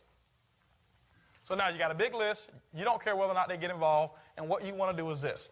with that list of people, you want to process that list of people in the shortest amount of time possible. Why? You build up momentum, and I always give an equation. P equals MV. Momentum equals mass times velocity. The bigger the list of names and the faster you go through them equals the bigger the momentum that you'll have in your business. You wonder why you see people who get involved in the business, next thing you know, they go from 0 to silver in the first 30 days, or they go from 0 to gold in the first 60 days or the first 90 days. It's because they had a big list of people that they put through a process in a very short period of time, and their group did the exact same thing. Remember, your group will typically duplicate 20% of what you do right and around 80% of what you do wrong. And all you need is 20% of the people in your group. If you're doing it right, building a big list of names, going through them in a short period of time, you only need 20% of the people to do the same thing with you. And now that's what we call momentum. You don't have momentum by yourself. You have momentum by developing proper work habits and having a few people duplicate the exact same thing that you're doing. Your whole group won't do it. I don't expect 80% of the people to do what I'm talking about today. I'm looking for 5 people to do what I'm talking about today. Just 5. And I'm not going to pick who you are. Just 5. 5 people, and we can create momentum with 5 people doing and mastering these fundamentals that I'm talking about. Just 5%. 5. So now you've got your group, you've got your, because cream will always rise to the top. They'll watch and see what you're doing, and they're like, man, he's processing a lot of people. Every time I call him, he says he's meeting with somebody. Every time I call him, he says he's showing the plan. And guess what? The 5%ers, or that 20% of the people in your group, they're going to duplicate what you're doing. They're going to say, man, he's gone all the time. Well, maybe I need to be out showing the plan. And guess what? They'll do it. And now you've got so much activity going on in a short period of time, your business doesn't have a choice but to explode because you're putting so many people through the process. Well, let's talk about the invitation process and how you get people to see the plan. You guys have seen us do the baseball diamond. I'm not going to talk about warm market right now, the warm market process, but I want to talk about the invitation process because this is very important. Most of you right now, what you do is you throw away hundreds of thousands of dollars or millions of dollars every single day by how you get on the phone and you improperly invite people to see the opportunity. An improper invite means this. That person that just gave me this $100,000 to get Wendell in, I just gave it right back to him by doing an improper invite because he's not coming. And I just messed it up. I messed it up. Remember, this is my philosophy here. Every person that I sponsor in the business is not one person. Network marketing, 1 + 1 doesn't equal 2, it equals 11. This right here is exponential growth. Every person that I sponsor in the business, Jay, is another 20 people that I'll be able to put into that person's business within the first 30 days. Every person that I sponsor, I'll put 20 people in their business right away. Bam. That's what my goal is. Get 20 people in right away. Because now, Ludolph, I got 20 people. Each 20 represents how many? Another 20. That's 400 people. See, that's what I picture. See, I don't picture sponsoring a person and having one person. Those of you who picture that, change your picture. Change your thought process. One person doesn't equal one person. How many of you in here, raise your hands if you knew me before this company? 1, 2, 3, 4, 5. You follow what I'm saying? But because I knew him, how many of you are in his group? In Ed's group? You follow what I'm saying? Oh, all the hands just popping up like popcorn now. So because I met Ed, because I met Regina, I've been introduced to thousands of people. 1 doesn't equal 1. You follow what I'm saying? Now, you've got your list. Now what we're going to do is we're going to start the invitation process. We're going to start making what we call some phone calls. This is that 5,000-pound gorilla that most of people are afraid of in the industry of network marketing. How many of you honestly find it very difficult to make phone calls? Keep your hands up right quick. Keep your hands up if you find it difficult to make phone calls. Okay, now, hold on for a second. Keep your hands up. Keep your hands up. I'm going to show you how to make it very simple. Keep your hands up. Yeah. Go get some exercise. Y'all need to hold those phones. That's why you want to put your hands down. You ain't been holding that phone up. Got to hold, keep your hands up. Now, Bill Gates sent out an email that you got. Hold on for a second. Keep your hands up. Show you how to make it not difficult. And said, for every person that you call and offer an opportunity to come and work with him and be mentored by him, he's going to put $100 in your bank account for every person that you call, whether they want to work for him or not. How many of you would be afraid to pick up the phone and call people? Keep your hands up if you'd still be afraid. You will be afraid? No. Why? Because you got a guarantee. Now, this is not putting anybody down, but I just want to give it to you straight. That's called job mentality. That's called, I'll do something if you can guarantee me a result. And that's okay. Change. Just change. You cannot be successful in this industry of network marketing if you have job or employee mentality. You've got to be able to see the future. You've got to be able to create your own guarantee. See, nobody guaranteed me any success. I created my own guarantee. I guaranteed that I go out and do the work. How many of you would guarantee that you'll go out and just do the work anyway without a guarantee? I'll tell you guys, take it on faith. Take this business on faith. A year, 2 years on faith. You'll make money in the process. You may not get rich and get all of your dreams in the process. You'll make money, but guess what? The key thing is that you'll be changing in that 2-year process. And the change is what's going to bring about the results. So now, it's easy for everybody to work the phone if you switch to wealth mentality and you have a big dream. You have to find what motivates you. If something that you know that motivates you, well, guess what? This is what you do. If you've typically been afraid to work the phone, what you do is this. Write a check to yourself, if this is one of your goals, for $1,000 or $10,000 or something like that. Make up some type of check written to you and paste it right there on the telephone. See, guys, you have to motivate yourselves. Don't wait for external motivations. You know, that's why I say you start with a dream, and now take those dreams and post them all around you. You know, put little sayings together. Put little, whatever it is. If you're tired of your job and you want freedom, nickname it the freedom tool. Don't call it a telephone. This is the freedom tool. I got to use my freedom tool. I'm telling you guys, if you change the name of something, you have a different picture of what it is. Now, guess what you picture that as? A freedom tool. That means every time you use it, you're getting closer or one step to your freedom. You follow what I'm saying? Instead of, calling it a telephone. When you have that list, this is what you want to do. You want to designate a time that you're actually going to make phone calls. Designate a time that you're going to make phone calls. Any time is a good time. I'm not going to give you a specific time. Just don't make phone calls when you should be at a business briefing or training or at some other event. That's team time. That's commitment time. Okay? That's show time. Typically, I don't like to call people, me personally, after 1 a.m. No, I'm just, but you know who those people are. Now, based on how you're going to call them, some people you can sponsor them right away. You call them at 1 a.m. in the morning. I'm serious. See, you guys got to get excited about this thing. Another example. You figured out it was a gold mine off of 59. 15 40-foot trucks turned over, gold bars. The mayor calls and says, hey, listen, get what you want for the first hour. You're not going to call your buddy at 1 a.m. in the morning? Oh, she's asleep. He's asleep. No, you're going to pick up the phone and call him. Well, guess what? You found a gold mine. You try it. Somebody who you haven't talked to, you call somebody, hey, listen, sorry to wake you up. I found the gold mine. I know it's 1 o'clock in the morning. I found a gold mine. You're talking about this business, though. Where is it? What I need to do? Listen, I need your credit card to put about $1,000 on it. Guys, I sponsored my first 7 people like that. Y'all laughing. I'm telling you how to become rich. I sponsored my first 7 people that way. I called them and said, hey, listen. I didn't say gold. I said, hey, listen, I found it. I can't explain it. It's an internet business. I can't explain anything. I need a credit card and put $1,000 on it. I'll call you back, tell you the details. The first 6 people that I did that with gave me their credit card, didn't even know what it was. Why? I was excited, and they knew that I was just on to something. And now, this is before I had ever made any money in network marketing. So I didn't have this track record of being successful. No, I didn't have a track record of being successful in this business. But I was excited.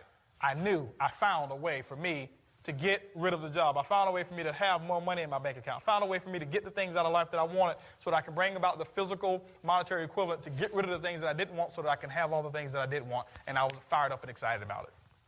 So it was very simple for me to make those phone calls. But now, you set up a designated time that you're going to make phone calls. When you're making phone calls, make sure that you're mentally clear. Make sure that you have no distractions around you whatsoever. Make sure that the dog is put up. Make sure that the kids understand that. The thing I had to do with Holton, I had to have a reward system. Because he'd bust in my room, just, he's in Taekwondo. He'd come in and kick the door in and do a karate move. And I'm on the phone, telling something, just doing an invite, and I got to, do all that type of stuff. So I had to tell him, I say, listen. And I set up a reward system. Guys, I'm telling you, you can do anything if you get creative enough. I set up a reward system. I say, hey, listen, when I'm on the phone, and if this door is closed, and I do like this before I get started, you give me a certain amount of time to do this, and you will earn 50 points. See, we got a point system in our house. He goes out and do things that he's supposed to do. He gets points towards things that he wants. I'm working with him on a goal system already. You follow what I'm saying? Yeah. So now, guess what? Even though he wants to kick that door in, he won't do it because he wants 50 points. Because if he gets enough points, that's how he got a PS2 for Christmas. Because I wasn't buying that stuff, but he earned enough points through discipline activity so that he can get the stuff that he wanted. And so I set up that reward system. That's why I don't have to worry about my door being karate chopped down anymore. Okay? Now, so you make sure that your atmosphere is right. Make sure that you're standing up. Make sure that you've been listening to something positive. Guys, put in one of the tapes or one of the CDs that you've listened to before you make phone calls. If it's been a challenge for you, put in something like that. Now, the other thing is this here. This is how you can get creative. Have your phone, what I call your war room or whatever it is that you're going to have, the area that you're going to make phone calls. This is one thing I found out here. How many of you would be afraid to make phone calls if I was standing right next to you, Brad was standing right next to you, Susan Walsh was standing right next to you, Regina Baker was standing right next to you, Durwin was standing right next to you, Ed was standing right next to you, Kenneth and Tanja was standing right there next to you, and we're in the room. How many of y'all would be afraid to pick up the phone and call a prospect? No. Well, why don't you take pictures of us and paste them on your wall? See, y'all are laughing. Y'all are laughing. This is, guys, I'm sharing you how to be successful. Take pictures of us and put them on your wall. And put the telephone right in front of us. And guess what? And you can write words that are coming out of our mouths. Out of my mouth, you can put this little bubble saying, hey, pick up the phone, call them, and you can be a platinum. And guess what? Every time you look at my picture, you're programming yourself. Regina, she's telling you, hey, listen, I didn't like the phone before, but now I'm free because I picked up the phone and made phone calls. That's what's coming out of her mouth. And so you put what you want coming out, and now every time you walk into that room, it's a positive room. It's your little area. Guys, I'm telling you, you do it for a short period of time, and you won't need the pictures. I'm just trying to show you how to get from where you are to where you want to go. Create your own environment to change your attitude. Don't wait for somebody else to do it. Don't wait to come to training for us to create a positive attitude for you. Do it yourself. Wealth mentality versus employee mentality. Do it yourself. You own your own business. There's no limitations at all. There's no competitors except you and your ability to picture what you want. Create that atmosphere. And so now, guess what? You've got myself. You've got all of us right here. You've got all these top income earners right there waiting for you. Just right there looking at you. You know how it is when you put a picture on the wall. No matter where you go, their eyes looking at you. You can't hide. You can't run from us. And now you pick up that phone and you start dialing because your buddies, your heroes are there. The people that you respect are there. The people that you admire are there. The next thing you know, you have people having you on their wall. That's when you know you've become successful. Use your little digital camera. Load a picture up. Put it on the wall. You know what? People think you're crazy. Those who think you're crazy, guarantee you, 5 years from now, if they don't change, they'll be in the same financial situation where when they come visit you, I guarantee you they'll visit you in a different neighborhood. See, people thought I was crazy for putting all this pink, green, pastel color paper all over my house with affirmations on it. They walk in, especially people who came to deliver things at my house. What's all this stuff? They thought I was crazy. That's why they were delivering stuff to my house and nothing was being delivered to their house. You follow what I'm saying? Now, so you create your environment. Now, this is what you do. Once you do that, it's ready to make those phone calls. When you make those phone calls, you're upbeat. You've already created your environment. You're reading the words. Edwin Haynes is telling you, hey, listen, I used to be shy as a church mouse. Now I make phone calls with ease. Regina saying, I used to be shy as well. Now I make phone calls all the time. Kenneth Simmons says, hey, listen, the reason I'm #1 recruiter is because we made phone calls. You can do it. And you're looking at us doing it. You're motivated. You're excited. You're standing up. Why are you standing up? Because when you stand up, your voice inflections are like what mine are right now. That means that you exude a little bit more excitement, a little bit more enthusiasm. And the people that you're actually calling, they need to know that you are excited. They need to know that you are a little bit different and that you've got something a little different than you've had before.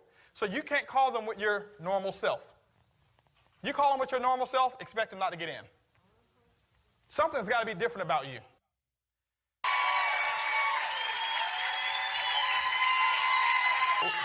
Awesome, awesome, awesome, guys. We're very excited to be here, obviously, and thank you for that awesome welcome. And I'll tell you guys, what I'm going to do real quick is I'm going to turn it over to the person who actually is the muscle behind the madness. You know, I'm out front doing the easy part. This stuff here is easy, standing on stage. And I'll tell you guys, our business would be a fraction of what it is today if it wasn't for my wife. I mean, she does the hard part. I tell you, you know, she definitely deserves a whole lot more time on stage than I do. And she never wants to get up here. And so don't take it lightly, guys. I'm telling you, when you see us brutes up here, it's normally the women who's actually doing all the work, okay? But actually, I want you to hear from my beautiful bride, Earlene.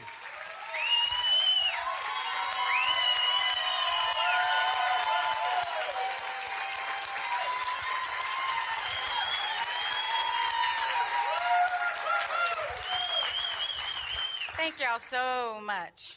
I mean, I feel so welcomed in this room. That is so fabulous. All the claps and applause. And, you know, this has been a life-changing weekend for us. I mean, I don't know about y'all, but I feel something special in this room.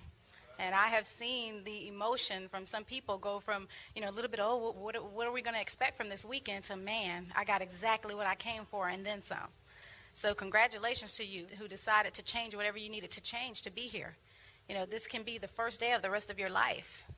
And that's exciting when you come and hear Brad say, you know what, the main ingredient in everything that we do in this business is you. Man, you know, how much more clear can that be? It took us years to get that. Just that one thing was worth the whole weekend. And, you know, Holton and I, like he said, we've been in the industry for a while, so we're not just starting out. But, you know, the reason why we found so much passion in this business is for our family. We have a 5-year-old. I don't know if many of you have heard us talk about him, but, I mean, he is the most incredible little boy. And that's my why. You know, we've had to make a lot of sacrifices to be up here. It's not easy. I wish I could say that it was easy. But it's probably been the hardest thing we've ever had to do. You know, but when I can stay at home with my son and not have somebody in control of my life, I'd do it all over again, and then some.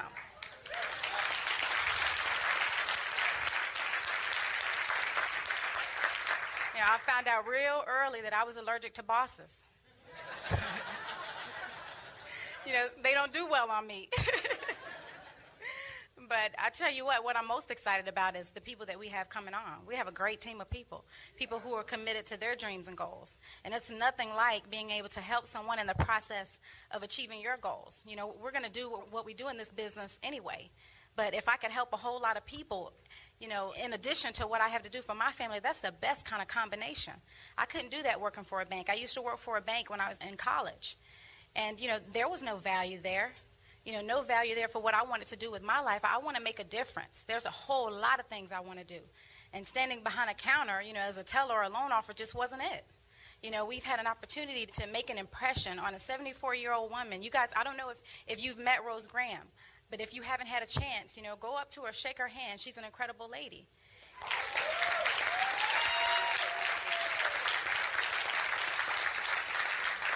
You know, I couldn't do that. I couldn't have an impression on someone, you know, after they've passed the age of retirement.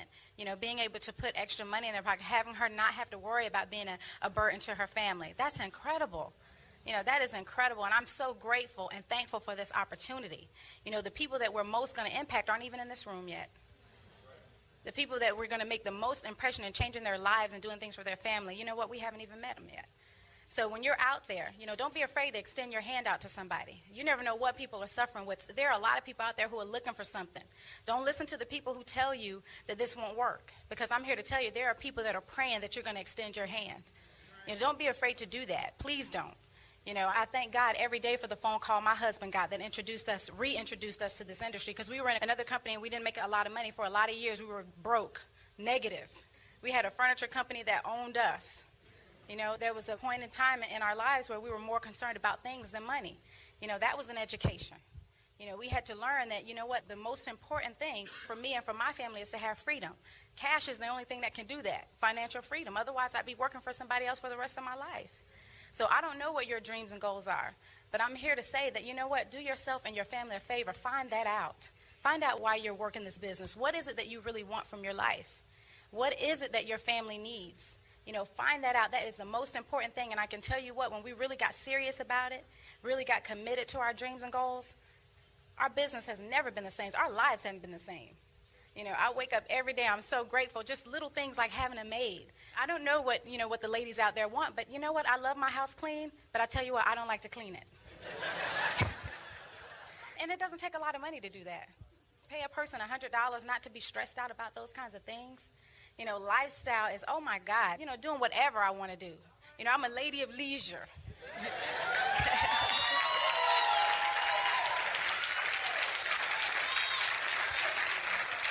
But thank you very much for your time, and God bless you all.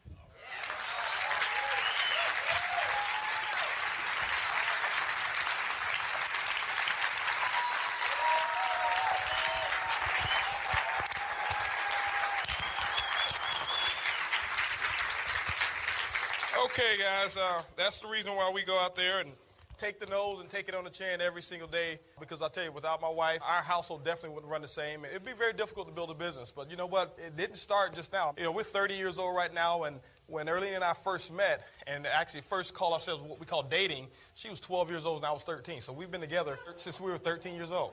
So that was like junior high school sweetheart. Okay? And so that means I had to raise her into the lady she is today, right? No, I know that was going to get me in trouble. But anyway, guys, we're really excited about what's going on here. But the first thing we have to do is this, guys. We have to give credit where credit is due. There's some other people that have really contributed to our success in this business. And, we have to thank our upline. Because the thing I'll tell you guys is this. You know what? If it weren't for the people in our upline, guess what? None of us would be here. None of us would be here. So I have to thank Lisa Head and Tex Sandlin, and I have to thank Ron Goles for taking me by the hand when I first got started. And he said, hey, listen, I'm going to show you the business side of this entire thing. So, I have to thank Susan and Gary Walsh. Our upline platinums. Guys, those people are what I call the heartbeat of this company. They are the absolute heartbeat of this company. Just transparent, just totally transparent people. And those are people that if you ever need them, guess what? They are there for you. So I'm so fortunate to be a part of their organization. It's just incredible. And then what else can I say about Brad and Marcia, guys? If it wasn't for the vision that they had, if it wasn't for the trials and tribulations that they had gone through, because they could have given up on this industry a long time ago. They could have said, hey, listen, we've had our ups and downs. You know what? Forget it. We're just going to go ahead and start us a traditional business. But because he still had the dream and he had a chance to look at hundreds of companies, and guess what? He chose this one here. And because he chose that company, now my wife and I, we have an opportunity. And that's one of the biggest reasons why we have the success that we have today is because of the mentorship and the direction and the guidance of Brad and Marcia Hager, guys. And I'll tell you one thing. If you ever want to be extremely successful, I'm not saying that you don't have other qualified people in your upline, but what we've done, if you want to know really what we've done, some people ask me, what's the secret? Since I've gotten involved in this business, and Brad can tell you, every time he's on stage, I just model what he's doing. And I look at the way that he does it, and I'm just taking notes, not on what he's saying, I'm taking notes on why he's saying it and the purpose behind what he's doing, because this guy is an absolute genius, in my opinion. And then his wife, Marcia, she's just so calm. Brad talks 100 miles a minute, and Marcia, she's just like one of those ducks just floating on top of water, but at the bottom, she's just pelling like crazy. But you can't tell, just so graceful. So, number one, thanks to those guys, because if it wasn't for them, we definitely wouldn't have the opportunity that we have here. But as Erlene talked about our story, it's been incredible. She did talk about us having experience in network marketing. We started when we were in college. And we didn't have a whole lot of success. We didn't. 7 years. 7 years, we didn't have a whole lot of success. But I'll tell you the reasons for that a little bit later. And what we decided to do at that time, we learned that if we want to control our own destiny, it's going to have to start by owning your own business. And we already knew that we couldn't work for a company for 30, 40, 50 years and expect to have glory days. And so we started our own company. And guess what, guys? We were doing it. At that time, we were making what I call good money. We were making about $150,000, $180,000 a year with our company. And we were around 22 years old when I started that company. And we had what we call a decent lifestyle, fair lifestyle at that time. Eating out, nice cars, nice homes, things like that. Wife wasn't working. I had my own business that really owned me. And then guess what happened 4 years later? Didn't plan on this.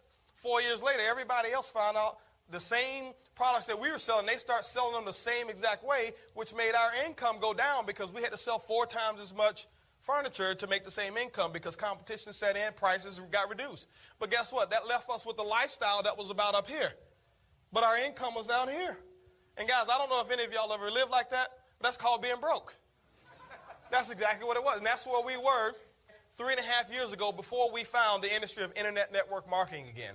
And you know what? What we did is we got on our knees and we were just praying and we were asking for God to send something into our lives so that we could make a difference financially. And we thought it was going to be more customers for our business. It wasn't. You know what it was? It was that telephone call, probably like the one that you got. A buddy of mine called me up and said, hey, Holton, listen, there's some people making a fortune on the internet. We need to take a look at what they're doing. And guess what Mr. Broke Guy was doing at that time? I was so negative. I was negative. Told him all the things of why it wouldn't work. And, you know, everybody's a crook. Everybody's going to jail, all that type of stuff. And the reason I said that because misery loves company.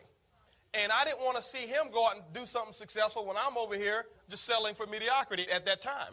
Didn't know what I was going to do. 3 days later, he gave me another phone call. 3 days later. Okay, and I'm so happy that he gave us that second phone call because what happened was this, guys. He says, listen, we really need to take a look at what these guys are doing. And at that time, see, I had gone back and I had gotten a job. You know, my furniture business went down, so that means we couldn't make enough money from my own business to support our lifestyles. We were what I call financially dependent on somebody else to provide a job for us. I couldn't stand my job. I was working in sales for a company. Didn't like the job, didn't like the boss, didn't like the secretary. I didn't like anybody over there. I just didn't. And he called me back. He says, Holton, listen, we need to go ahead and take a look. This is what I asked him, okay? I said, listen, who in this company is making some money? You know why? Because, see, my grandfather told me when I was 8 years old, he said, son, listen, if you ever want to become successful in life, find somebody who's done what you want to do and duplicate what they've done. My grandfather died with a 4th grade education, but he died with a whole lot of money. Now, he didn't leave any of it for me, okay, but he had a whole lot of it. And I took that advice, and I said, who in this company is making some money? And he proceeded to tell me about this gentleman named Darren. And we called up Darren. I mean, Darren was an awesome. Now, guys, let me share something with you about Darren. This is my first exposure to internet network marketing.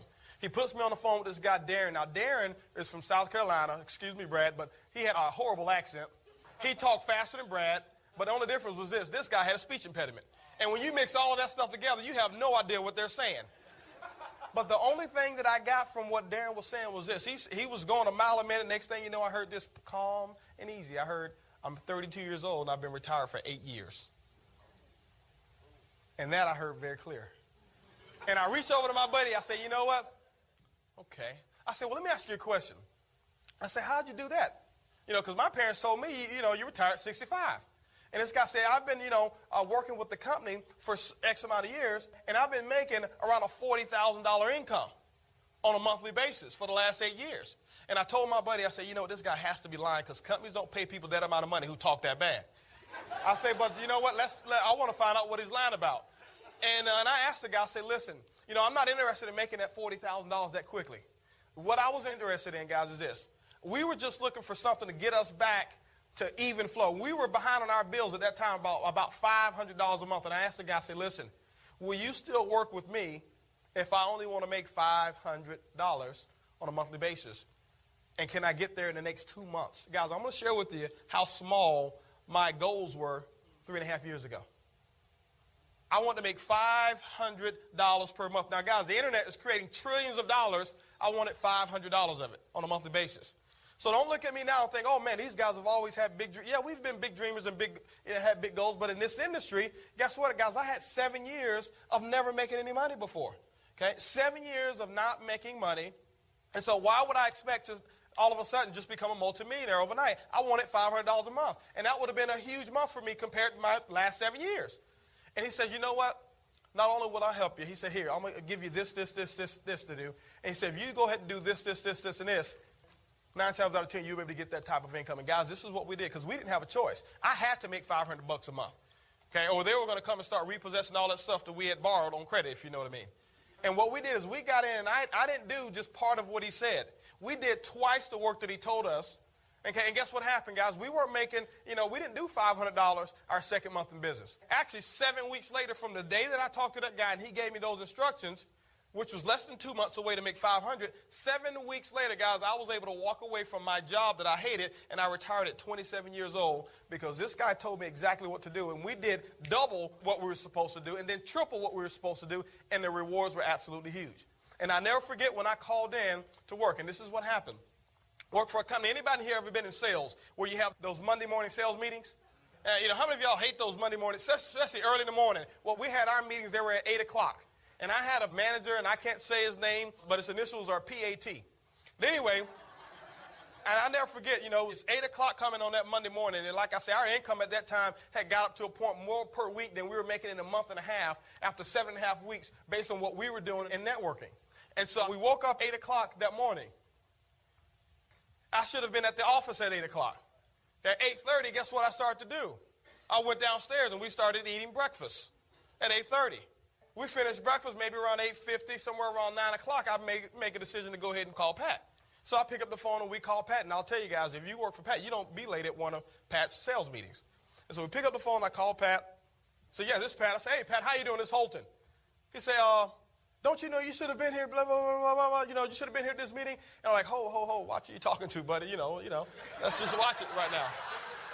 I said, well, I'm just calling in. He said, well, what do you mean? I said, I'm calling in well. He said, well, what do you mean? I said, well, I'm not coming in anymore. Okay? And that was because, guys, what we did was this. What we did is we just put our nose down to, we didn't have a choice. It was like, it wasn't even an option for us. And, guys, that's when success starts to take place. And this is what we did, guys, and this is the model of what our story is. And so if people always want to know, well, Holton, what have you done since you've been in this company to become successful? Guys, all we've done is what I call eat the crust first. Well, what do we mean by that? Some people don't like pie crust, especially when they burn it. Well, I'll tell you what, if you just turn that pie around and you eat the crust first, guess what you have to end with? You have all the good stuff to end with. And so you got to get the hard parts out first. And so when it came to recruiting, when he told us, hey, listen, what you need to do is you need to sponsor this amount of people, I didn't like recruiting people. But guess what I did? I got the hard part out first, and I started recruiting the people, so we ate the crust first. He told us, hey, listen, Holton, you're going to have to learn this. You're going to have to learn that. Guess what? Those are things that I wasn't comfortable doing. Guys, you don't believe this. I know you don't believe this, but I used to be afraid to speak in front of people. Right now, today, even when I do presentations, I get jitters before I come up on stage. You can ask my wife. I get nervous before I come on stage. I'd rather not be talking in front of people. But guess what I had to do, guys? I had to eat the crust first. You know why? Because my joy of freedom and living the way we live right now is a whole lot bigger than my fear of speaking in front of other people. And when I'll tell you guys, this is what I had to realize. This is what I had to realize. You've got to do the uncomfortable things. You've got to do the uncomfortable things. The size of your dream will always be determined by the size of the obstacles that will stop you from achieving them. And so now our dreams are bigger than life because that's the only thing that's going to stop us from achieving our goals. But when your dream is only as big as your job, guess what? Someday the boss will come and tell you, hey, listen, it's either going to be network marketing or this job. And guess what will happen? You'll lose your dream and you'll go for the job. When your dream is as big as your family, you know what? Some of you maybe have a wife or a husband that may not be so supportive. And if they tell you, hey, if you go back out there and try to make me rich, I'm leaving you. And I'm not telling you what to do in that scenario, but when I got married, it was my choice for richer or poor. I'm choosing richer. And so, I wasn't going to leave it up to my wife to determine whether or not I was going to help her become successful. And so I'm telling you guys, what we did is we just got a huge, huge, huge dream, and we just started going to work. Was it easy? No, it wasn't easy. Why? Because we had a lot of friends that did not get involved into the business. I'm talking about the ones that how many of y'all have people that you just knew were going to get involved? Guess what, guys? We had those people, too. We had them lined up. I already knew that right now they're supposed to be diamonds in this business. We just knew that they were going to get involved. And guess what, guys? They just said no. They said no. And guess what? It hurt a little bit, but it didn't stop where we were trying to go. And that was the key thing, guys. It wasn't easy, especially when you drive across town, or you drive not even across town, you drive several hundred miles to go and present to somebody, and nobody shows up, not even the person you were going to do the presentation for. And so that type of stuff wasn't easy. It wasn't easy when we were building the business and we didn't have money, and there were times that we had to make a decision between whether we were going to make sure that we had the business briefing or whether we were going to pay our mortgage payment. You know what some people do? Well, they pay the mortgage payment. But what are you going to do next month? You can't afford the mortgage payment or the business briefing then. And so what we did, we ate the crust first, and we took care of business, because if we took care of business, that means that next month we would have more money for mortgage payment and for our business briefing. And so what we did, we just made sure that we got our priorities in order. And I'll tell you guys, some people look at us right now. We came into this company, and yeah, we had some success, right away. And yeah, we've got some successes that are going on. We got a group that's really on fire. Y'all haven't seen anything yet. And some people say, man, you know what? Y'all just did it real quick. It just happened for you overnight. Guys, let me tell you something. No, it didn't happen for us overnight. Let me give you an example. If you ever want to measure what our success has been, I want to give you an example of our success, of what it's taken for us to get to where we are in this business now. How many of you have ever heard of the story of the Chinese bamboo tree? A Chinese bamboo tree is a tree that they grow over in China, obviously. I did some research, and I figured that out after about 12 hours of research. Yeah. And it's kind of like the guy who goes up, to McDonald's and say, hey, listen, how much are those 99-cent hamburgers? But anyway, what you do is this, guys, because you have to be persistent. You got to be persistent. And so Chinese bamboo trees, what you do is you take the seeds and you plant them in the ground. And what you have to do for the first week is you have to water it, a certain amount of water it needs every day. But not only for the first week, the second week, third week, fourth week, the first year, you're watering this plant. Guess what? You see no results whatsoever. Now, you don't see one single piece of evidence that you even planted some seeds. I'm talking about for a whole entire year. Guess what happens the second year? You have to water it every single day, a certain amount of water. And in any day or any time period or any time frame, within a 5-year period of time that you miss watering this plant, giving it the proper water and nutrients, guess what? You have to start the entire process over. And for 5 long years, you will continue to water and go out there every single day and water, and you don't see any results. And I draw a parallel because, there were times before when we weren't as good showing the plan. We go out there and show the plan, won't sponsor. We'll show the plan, won't sponsor. We'll share the plan, don't sponsor. We'll share the plan, don't sponsor. We'll share the plan, don't sponsor. We share the plan and don't sponsor. So we weren't seeing any results coming in. But guess what happens with the Chinese bamboo tree after 5 years of persistent and consistent activity? After a period of about 3 to 4 weeks, after 5 years of consistent watering, that tree will shoot up about 90 feet tall in 3 to 4 weeks. Now, I've got a question for you. How long did it take that tree to grow? Was it 3 to 4 weeks? Or was it 5 years? So, guys, don't look at our success and say, you know what, you guys have only been here at, just this amount of months here, 14 months, and you're so successful. No, guys, it's taken us, we've been in this industry 11 years. It took us 7 years of cultivating the ground. Guess what? The key thing about the system that Brad has put in place in weekends like this is that you don't have to take 7 years. Because, see, I didn't have this type of training. We didn't have a system like this. It was like throwing mud up on the wall and seeing what sticks. It was the scenario Brad talked about. Our sponsor would tell us, hey, listen, keep doing what you're doing. Keep doing what you're doing. And I say, hey, I made $11 last month. He'll say, keep doing what you're doing. And so with this system that we've got, I tell you guys, it's been absolutely incredible. But that's what it was. It was just consistent effort, consistent effort. And let me give you something that you want to write down, because this is a motto of what we live by. Commitment to continuity produces emotional stability. Commitment to continuity produces emotional stability. And see, what we noticed is this, guys, is that when we were doing the business, you have those distributors that they have one real good week, or they have 2 real good weeks. And they hit it real hard for 2 weeks, and what they'll do is they'll lay off. Okay? Those are the ones that are very unstable, because they'll come up to you. Some days they're high, some days they're lower than a pregnant ant. And so what we wanted to do was this. We wanted to make sure that within a certain time frame, and what we did is we made sure that we locked out 90-day segments that we were completely consistent. Okay? Because I could only be so consistent and so focused for 90 days at a time. And then maybe we take a week of, a break or whatever, and then 90 days again, we just hit it. And we didn't care about how long it was going to take. We never checked the results. We just went out there and we put the work effort in, and then afterwards, we start looking for some signs of success. But we already knew that if you plant, we were going to receive. We already knew that if we did exact same things that Brad talked about, that we were going to have the same incomes that he's had. And that's all that we've done since we've been involved in this company. That's it. But the biggest thing was this, guys. We developed a huge why. We developed a huge dream. And that, I think that's the catalyst. That was the focal point. And we just let those long-term dreams and those long-term goals not stop us when we had short-term failures.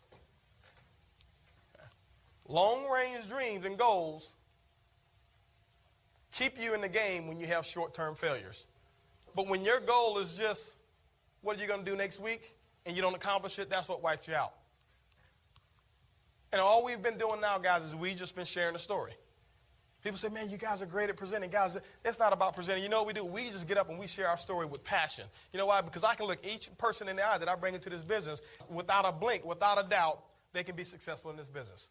When we believe that they can be successful in this business. And so when people get in, when we talk to them about the business, they don't get in because we make X amount of dollars per week. They get in because they know that we believe and that we know that we can help them make money.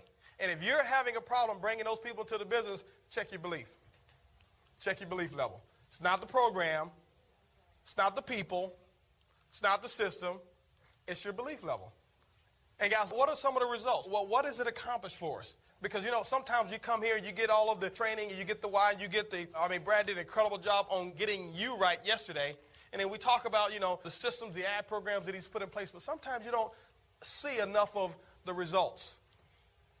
You don't see enough of the results. I just want to share with you in the last couple minutes, well, what has it meant for us to be successful in network marketing?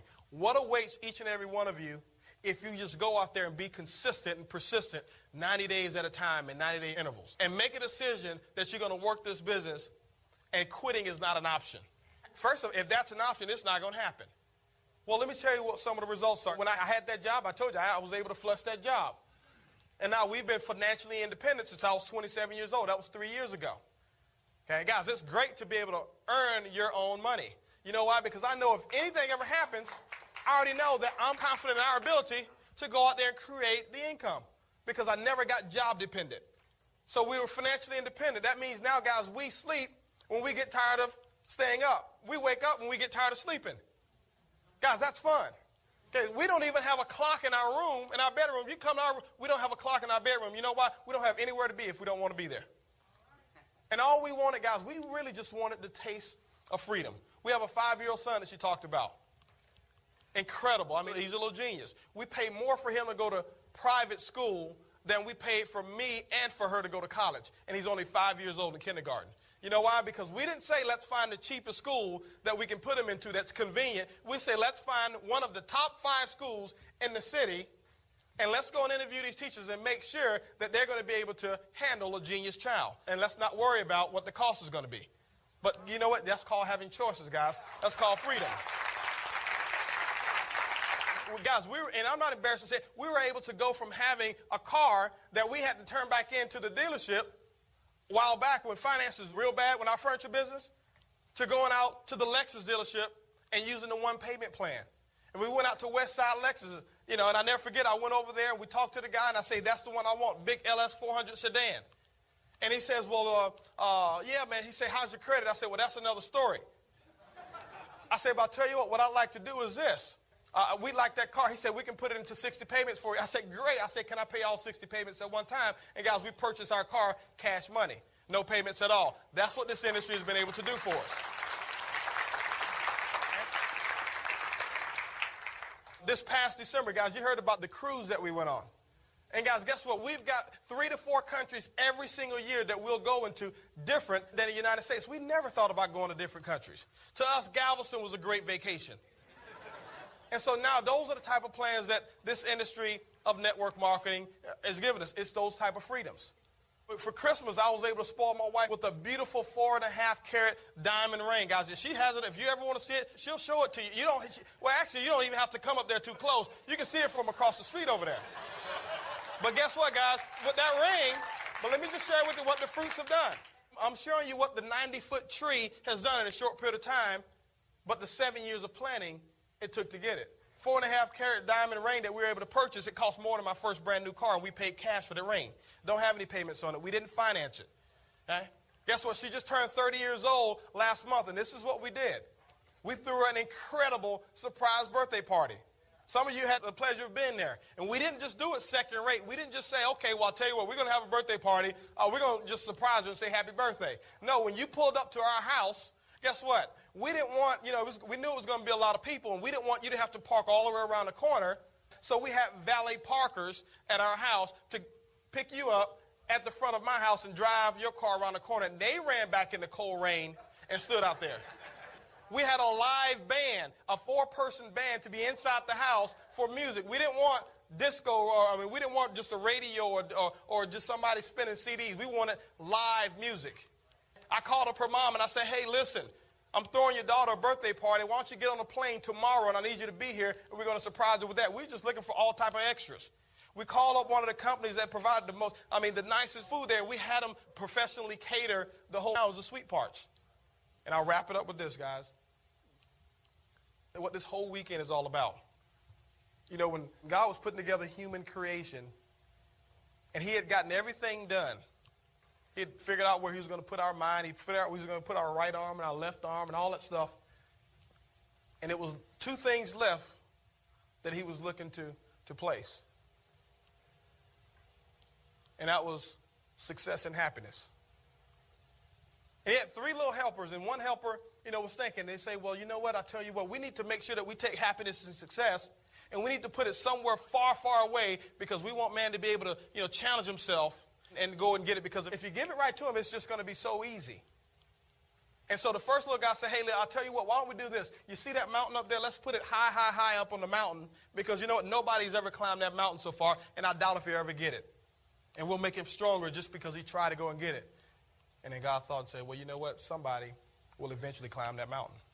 And then the other little helper said, you know what, why don't we do this? Why don't we go way out there into the ocean, miles and miles and miles out, and let's just put happiness and success way down at the root, at the floor, thousands of feet below, because nobody will ever go down there and find it.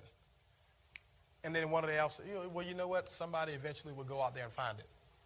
And then the smartest little helper said, well, I'll tell you what, why don't we take happiness and success and put it right inside of man? Because you know what, 9 times out of 10, he'll never look for it. And so, guys, what we're saying is this: freedom, happiness, success, guess where it is? It's right there inside you. And all you've got to do is open up, eat the crust first, and it all belongs to you, guys. We love you. Congratulations to each and every one of you guys. Awesome.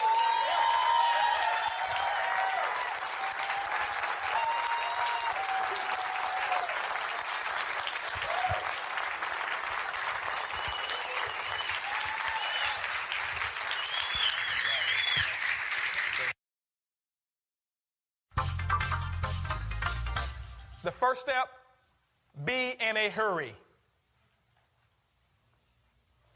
Be in a hurry.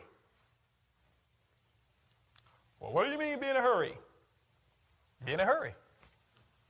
You don't have a lot of time. This is not lollygag time. This is not time to socialize. This is not time to talk shop. And no, this is not time for that. You're making a phone call with a purpose. So be in a hurry. The second thing, show value. And the third step, take it away. Every time you make a phone call, prospecting, guys, this is your formula. Be in a hurry, show value, take it away. Be in a hurry, show value, take it away. Next time you come to training, I was going to ask you, when you're making a phone call, what's your purpose? Be in a hurry, show value, take it away. That is the formula. Remember, there's one objective for making phone calls. That was the formula, but there's only one objective. How many people believe that the objective is to sponsor people? Raise your hands. No. Wrong objective. That's why it's hard for you to pick up the phone, because you're trying to sponsor them. And those who believe it's to sponsor people, I guarantee you're talking too much. And if you're talking too much, people are not coming out. When people are not coming out, you're getting frustrated. How many of you have felt like that before? You follow what I'm saying? The purpose of you making a phone call is to collect a decision. What do you mean collect a decision? I'm a decision collector. Matter of fact, I think I'm going to put that on my business card. Holton Bugs. Decision collector. It's a conversation piece, first of all. But you're a decision collector. What do you mean? I just collect decisions. I get paid for decisions, yes and no. I'll show you how you get paid for people telling you no. How many of y'all love to get paid for people telling you no? Some of you say, man, I'd be platinum already. I'll show you how to do that, okay? Now, this is what you do here. You're going to be in a hurry. And I'm going to do some role play here. And I've got my list. I've got posture because I don't need anybody. I've got 500 people on my list, and I've got to get through them quickly anyway, so I don't care if Larry tells me he's not looking. I'm just looking for a decision. So I'm going to get on the phone, and I'm going to start a call, and I'm going to give you a couple of examples of scripts that I've used in the past. Now remember what these scripts are. Scripts are typically, or really nothing more than a guideline of things that you really can stay within those lines, but more importantly, things that you should not say. That's what a script is. But you take that script and you incorporate it with your own personality. Everybody doesn't have the same personality, and things that work for me exactly the way I do them may not be the same to fit your personality. You follow what I'm saying? So now, can you use an exact script? You sure can. I didn't get this script right here that I'm going to give you. This wasn't originated by me. I learned this script from somebody else in network marketing who was a multimillionaire. And I took exactly what they said and made it work for me. I pick up the phone. First thing I'm going to do is I'm going to call. And let's say I've got Regina at the top of my list. Regina's on my list, and I'm going to give a phone call to Regina. Remember, what my purpose is to collect a decision. My formula is to be in a hurry, show value, and take it away. So, Regina picks up the phone. The phone rings, ring, ring. Hello. Hey, how you doing, Regina? This is Holton. What are you up to? Doing great. Listen, Regina, I'm about to walk into a meeting. Don't have a lot of time, but I needed to ask you something real quick, Regina. Okay. Regina, if I found a way to make a fortune on the internet in the next 6 to 12 months, would you want to know about it? Absolutely. Listen, Regina, I'm working with some people right now, extremely successful. I'm about to meet with them shortly anyway. 7 o'clock at the Hilton Southwest Hotel off of 59 in Hillcroft. I need you to be there professionally dressed. You can be there at 7 o'clock, can't you? Sure I can. Great. I'll give her the directions, whatever it is. Regina, I will see you there on Thursday. Talk with you later. That's how simple an invite should be. If you're on the phone longer than 75 seconds, typically you're talking too long. Really, it's 60 seconds. 75 seconds, if you're on the phone 75 seconds or less, it's a great invite. If you're getting over 90 seconds to 2 minutes, they ain't coming. They ain't getting in the business. That's just what the numbers are. I was very quick. I was very purposeful. I let her know in the beginning that I didn't have a lot of time. And because she knew that in the beginning I didn't have a lot of time, she didn't ask me a lot of questions. How many of y'all get questions all the time when you call people? It's because your posture is weak, and it's because you're spending too much time getting to the message. And you're doing it with a lack of confidence. Sometimes you'll get rebuttals. And I'll just show you how to overcome them real quick. You'll get some mild rebuttals. And sometimes you'll get strong ones. Mild rebuttal. I'm calling, let's say Edwin's at the top of my list. And I'm going to call Edwin. Phone ring. Ring, ring. Hello. Hey, Edwin, how you doing, man? It's Holton. Hey, Holton, how are you? Oh, doing great, doing great. Hey, listen, I'm about to get on a conference call real quick. I don't have a lot of time, but hey, I need to ask you something real quick. You got a quick second? Just a minute, man. Listen, that's all I got anyway. Edwin, let me ask you a question. If the opportunity came up for you to make about $3,000 to $4,000 this month, would you take an hour out of your time to evaluate something? Doing what? Listen, I can't explain it all right now. It's about making that type of income, but would you take an hour out of your time to evaluate something? Yeah, I can do that. You sure about that? Yeah, I'm sure. Well, listen, Ed, right now, this might not be for you. It may. I don't know. I'm working with a lot of people right now, making $30,000, $40,000, $50,000 a month. Some are making that per week. I've got an opportunity. I've got 2 tickets available, but I've got 10 other people that I need to call, and I thought of you first. So do you want to take that hour, or do you not? Where is this, Holton? It's going to be at the Hilton Hotel, Southwest Freeway, 59 in Hillcroft. Can you be there? Can you tell me a little bit about what it's about? I'll tell you what, Edwin, this is what we'll do here. Whenever you decide that you want to get some information, give me a call back. I've got some other people that I want to give these tickets to. I'll talk with you later. Goodbye.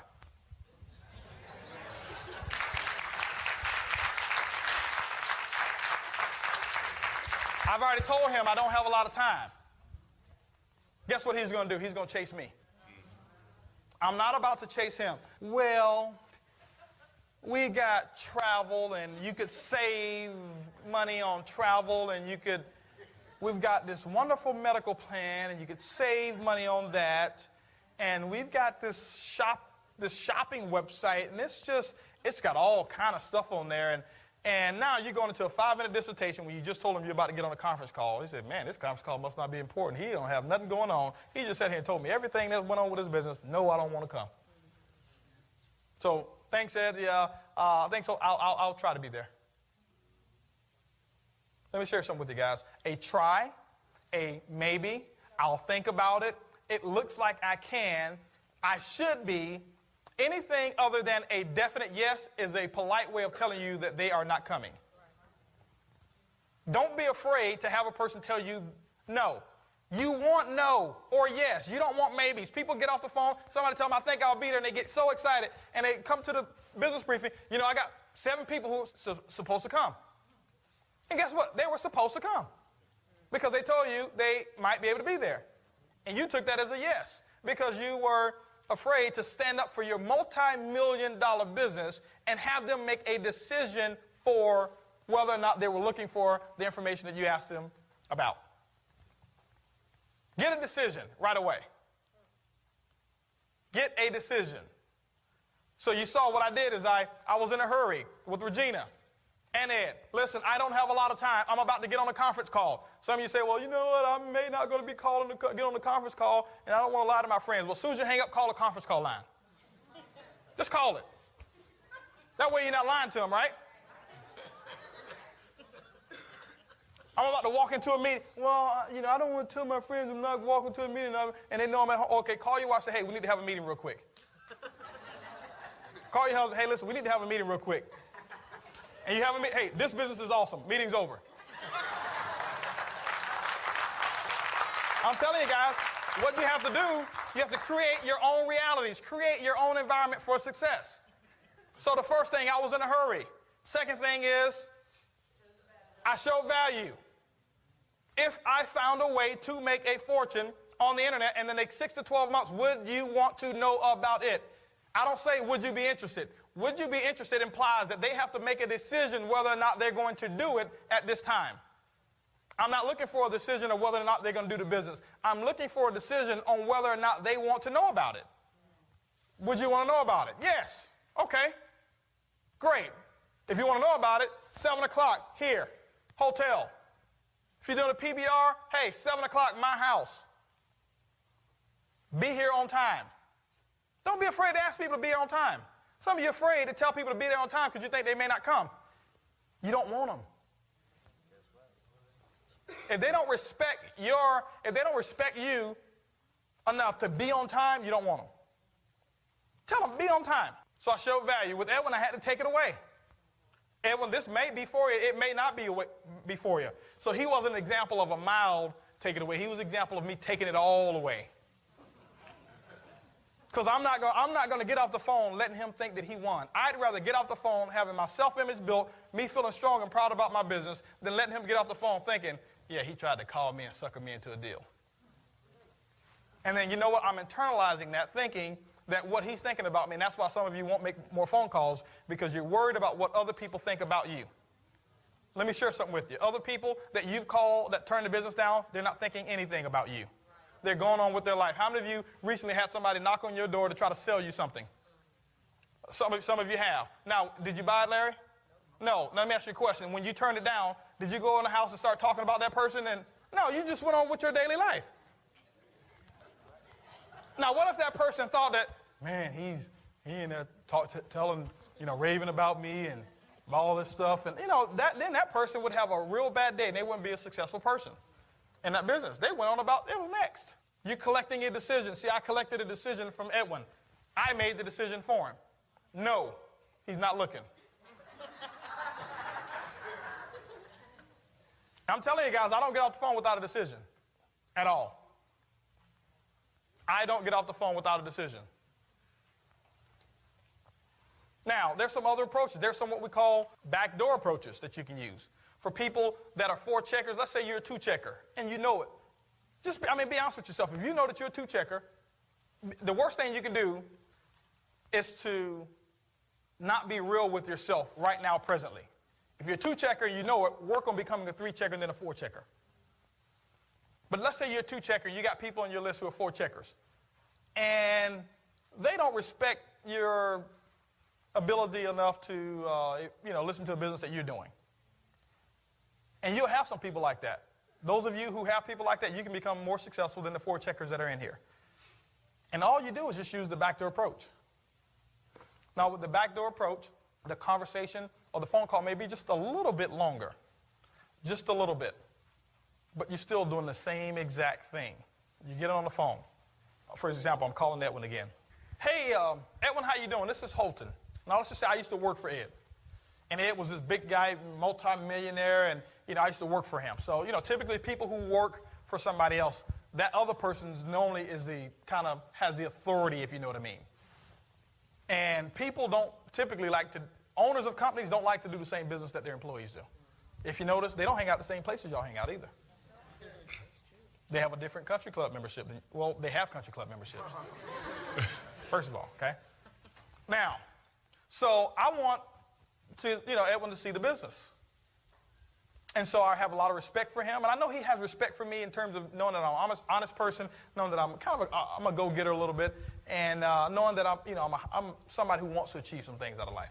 So I call Edwin up. Hey, Edwin, how you doing? This is Holton. Hey, Holton, how are you? I'm doing absolutely incredible. Edwin, listen, I don't have a lot of time, but I want to know, is this a busy time for you? Do you have a quick second? I need to ask your opinion, and I need some advice on how you can help me. Oh, absolutely, Holton. Go ahead. See, people love to help people.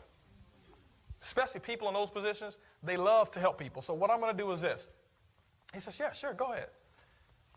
Edwin, listen. Recently, I just came in contact with some very successful people. People like yourself who are making $30,000, $40,000, $50,000 a month. I know he's not making that, so I'm putting him in that category.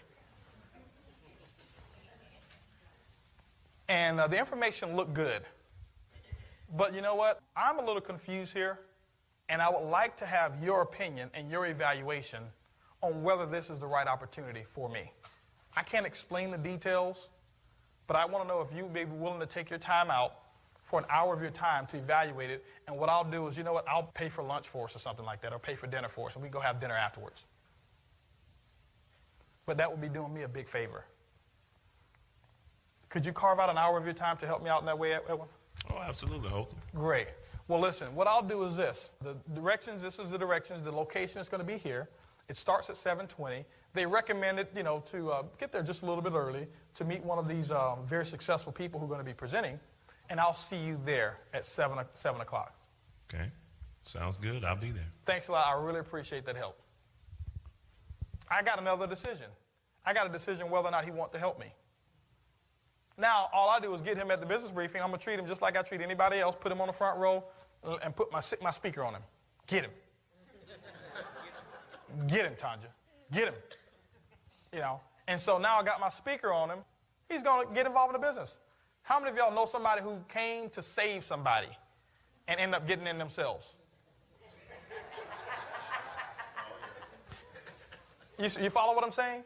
And so that's what you want to do. Be in a hurry. Show value. Take it away. Pass the mic to Tanja real quick. Just to give you another example. Just make it flow. Just make it flow. The indirect approach.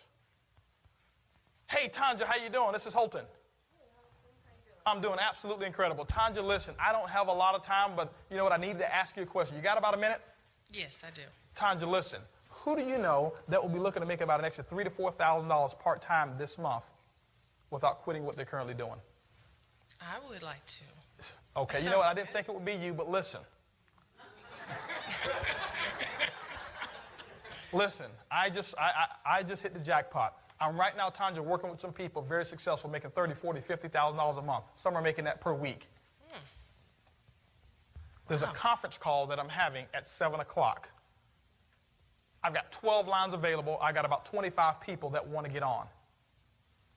Do you think you can get maybe 3 of those people? I got room for you and maybe 3 of those other people that you know. We can get on it. It may not be for you, and I may not have a position for you, but at least I'll give you a shot. Can we do that at 7 o'clock? How many people do I need to call? Only 3. Okay. Yeah, I can do that. And so now I give her the conference call line. Guys, I'm just using a venue. This can be an executive luncheon. This can be a business briefing, a PBR, whatever it is. You just inviting to get to an area. You're collecting a decision. And now, because I use the indirect approach, I got her and 3 other people who's going to be on my conference call. Who do you know, Tanja, that are looking to make an extra $3,000 to $4,000 this month and not quit what they're currently doing part-time? Now, this is a key thing. The dollar figure that I use is going to be a dollar figure equivalent to what I think will turn her to a yes. If Tanja's, for example, is used to making, in this example, $1,000 a month, I'm not going to use $3,000 to $4,000 a month. That'll blow her out of the water. I'll use maybe $300 to $500 a month. If Tanja's used to making $20,000, $30,000, $40,000 a month, I'm not going to use $2,000 to $3,000. It's insignificant to her. It doesn't move her right now. I may use an extra $10,000 to $15,000. You prescribe the proper medicine for your prospects. You are the doctor. You know those people. You've got their check marks right next to you. You know who they are. All I'm doing is collecting a decision. The more decisions that you collect in a short amount of time, the more money you'll make in this business. Guaranteed. Whether they're yes decisions or whether they're no decisions. Because I got a long list of people, I don't have a lot of time. And I'm not going to sit on the phone and chit-chat with her about the idea. I've had people say, well, Holton, you know what? I get on the phone. Hey, listen, Tanja, this is Holton. I got a quick question I need to ask you. If I found a way to make a fortune on the internet to make 6 to 12 months, would you want to know about it? Well, yeah, tell me a little bit about it. Tanja, I don't have a lot of time right now. Well, yeah, I'm interested. Well, great. Tanja, listen, 7 o'clock, this particular hotel will be there. I can't guarantee anything. I got 6 tickets available, but I got 20 people who want them. I thought of you first. Well, Holton, tell me a little bit more. Right now, Tanja, I'm about to walk into my meeting. It's about to start, so I don't have time. We'll give you all the particulars there. Well, Holton, if you don't tell me a little bit more, then I don't want to come. Well, Tanja, I guess you're not coming.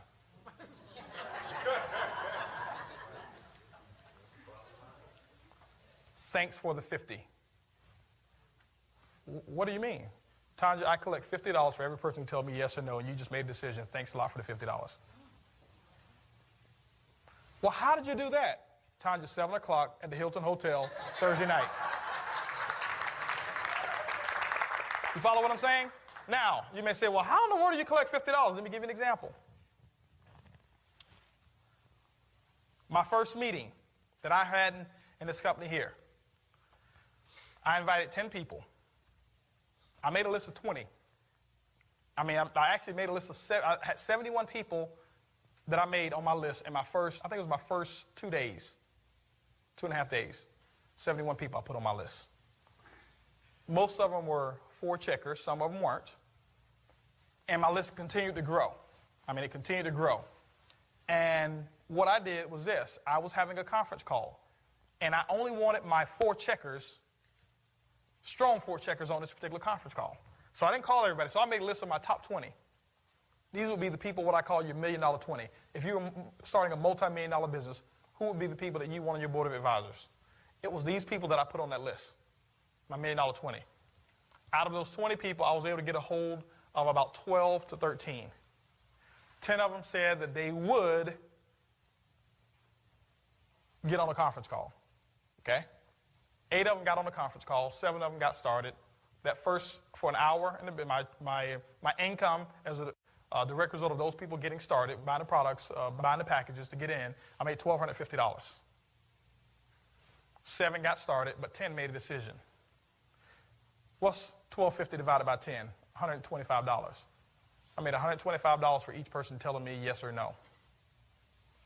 So I divided my income that I made by the number of decisions that were given to me. And so many people, they internalize the no's. The no's, you get paid for those too. How many of you have sponsored an executive plan in this business? You made $240 as a result of them buying the products. How many of you had to at least call 5 people to get that one person sponsored? Okay? And out of 5 people who made a decision, you made $240. 5 goes into $240, what? 49? You make $49 for every phone call that you made. Thanks for the 50. If you look at it that way and you create your own environment of success, and you know that you make $50 every time you make a phone call and collect a decision, a proper decision, when you called a 3 or 4 checker, how many phone calls would you be willing to make? How many decisions, James, would you be willing to collect?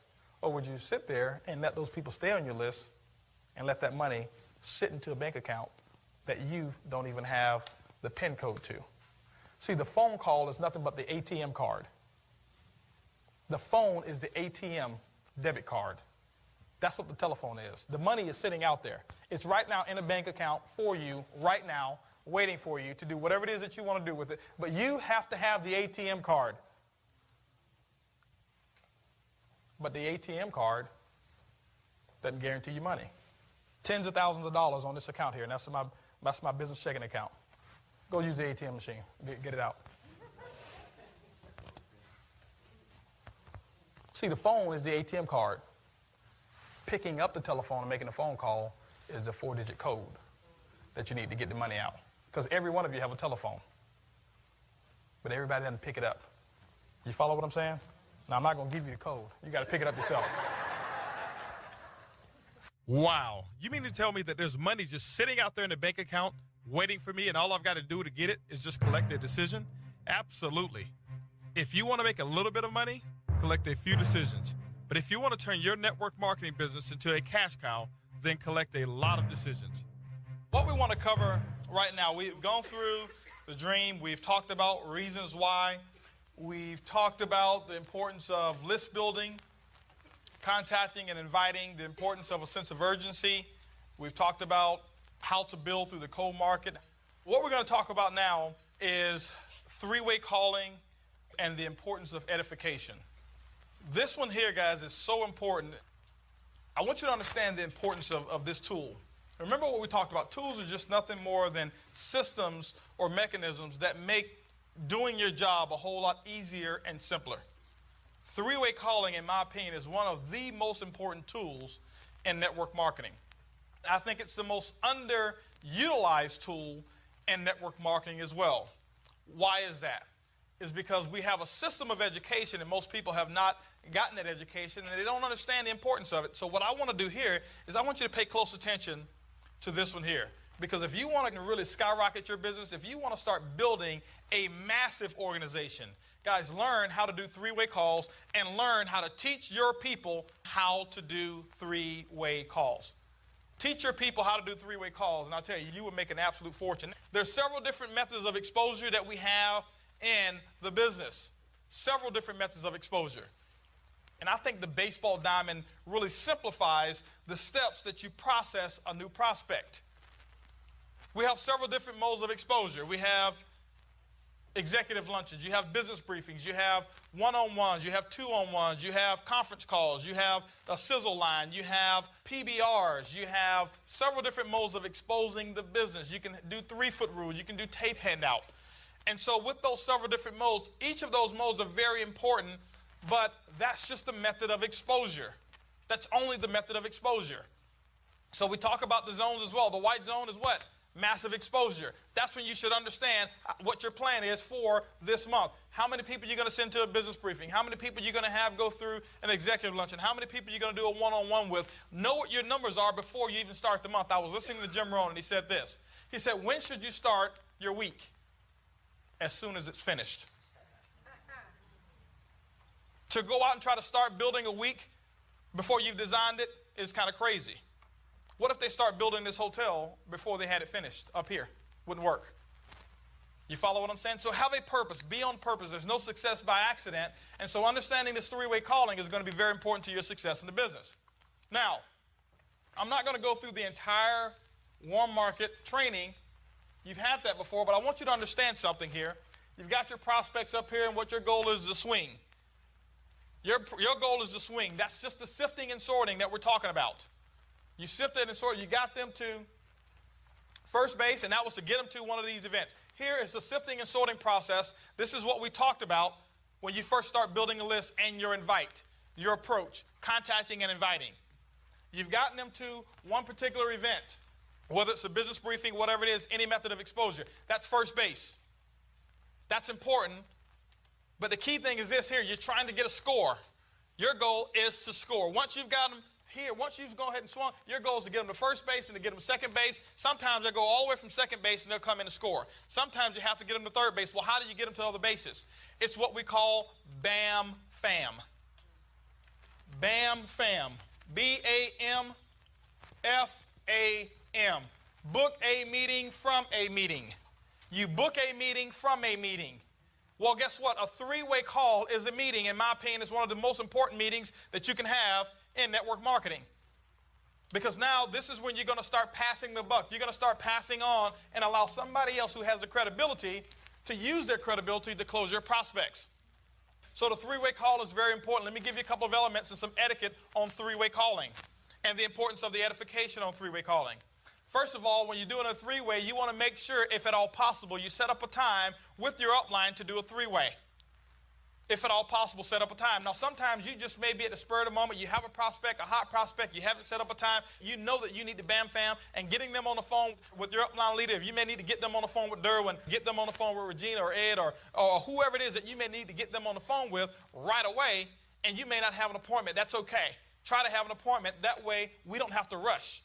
And that way, you don't have to not have your upline be available. So what you're going to do is get them to set up a time. The second thing that you want to do is just make sure that you be on time.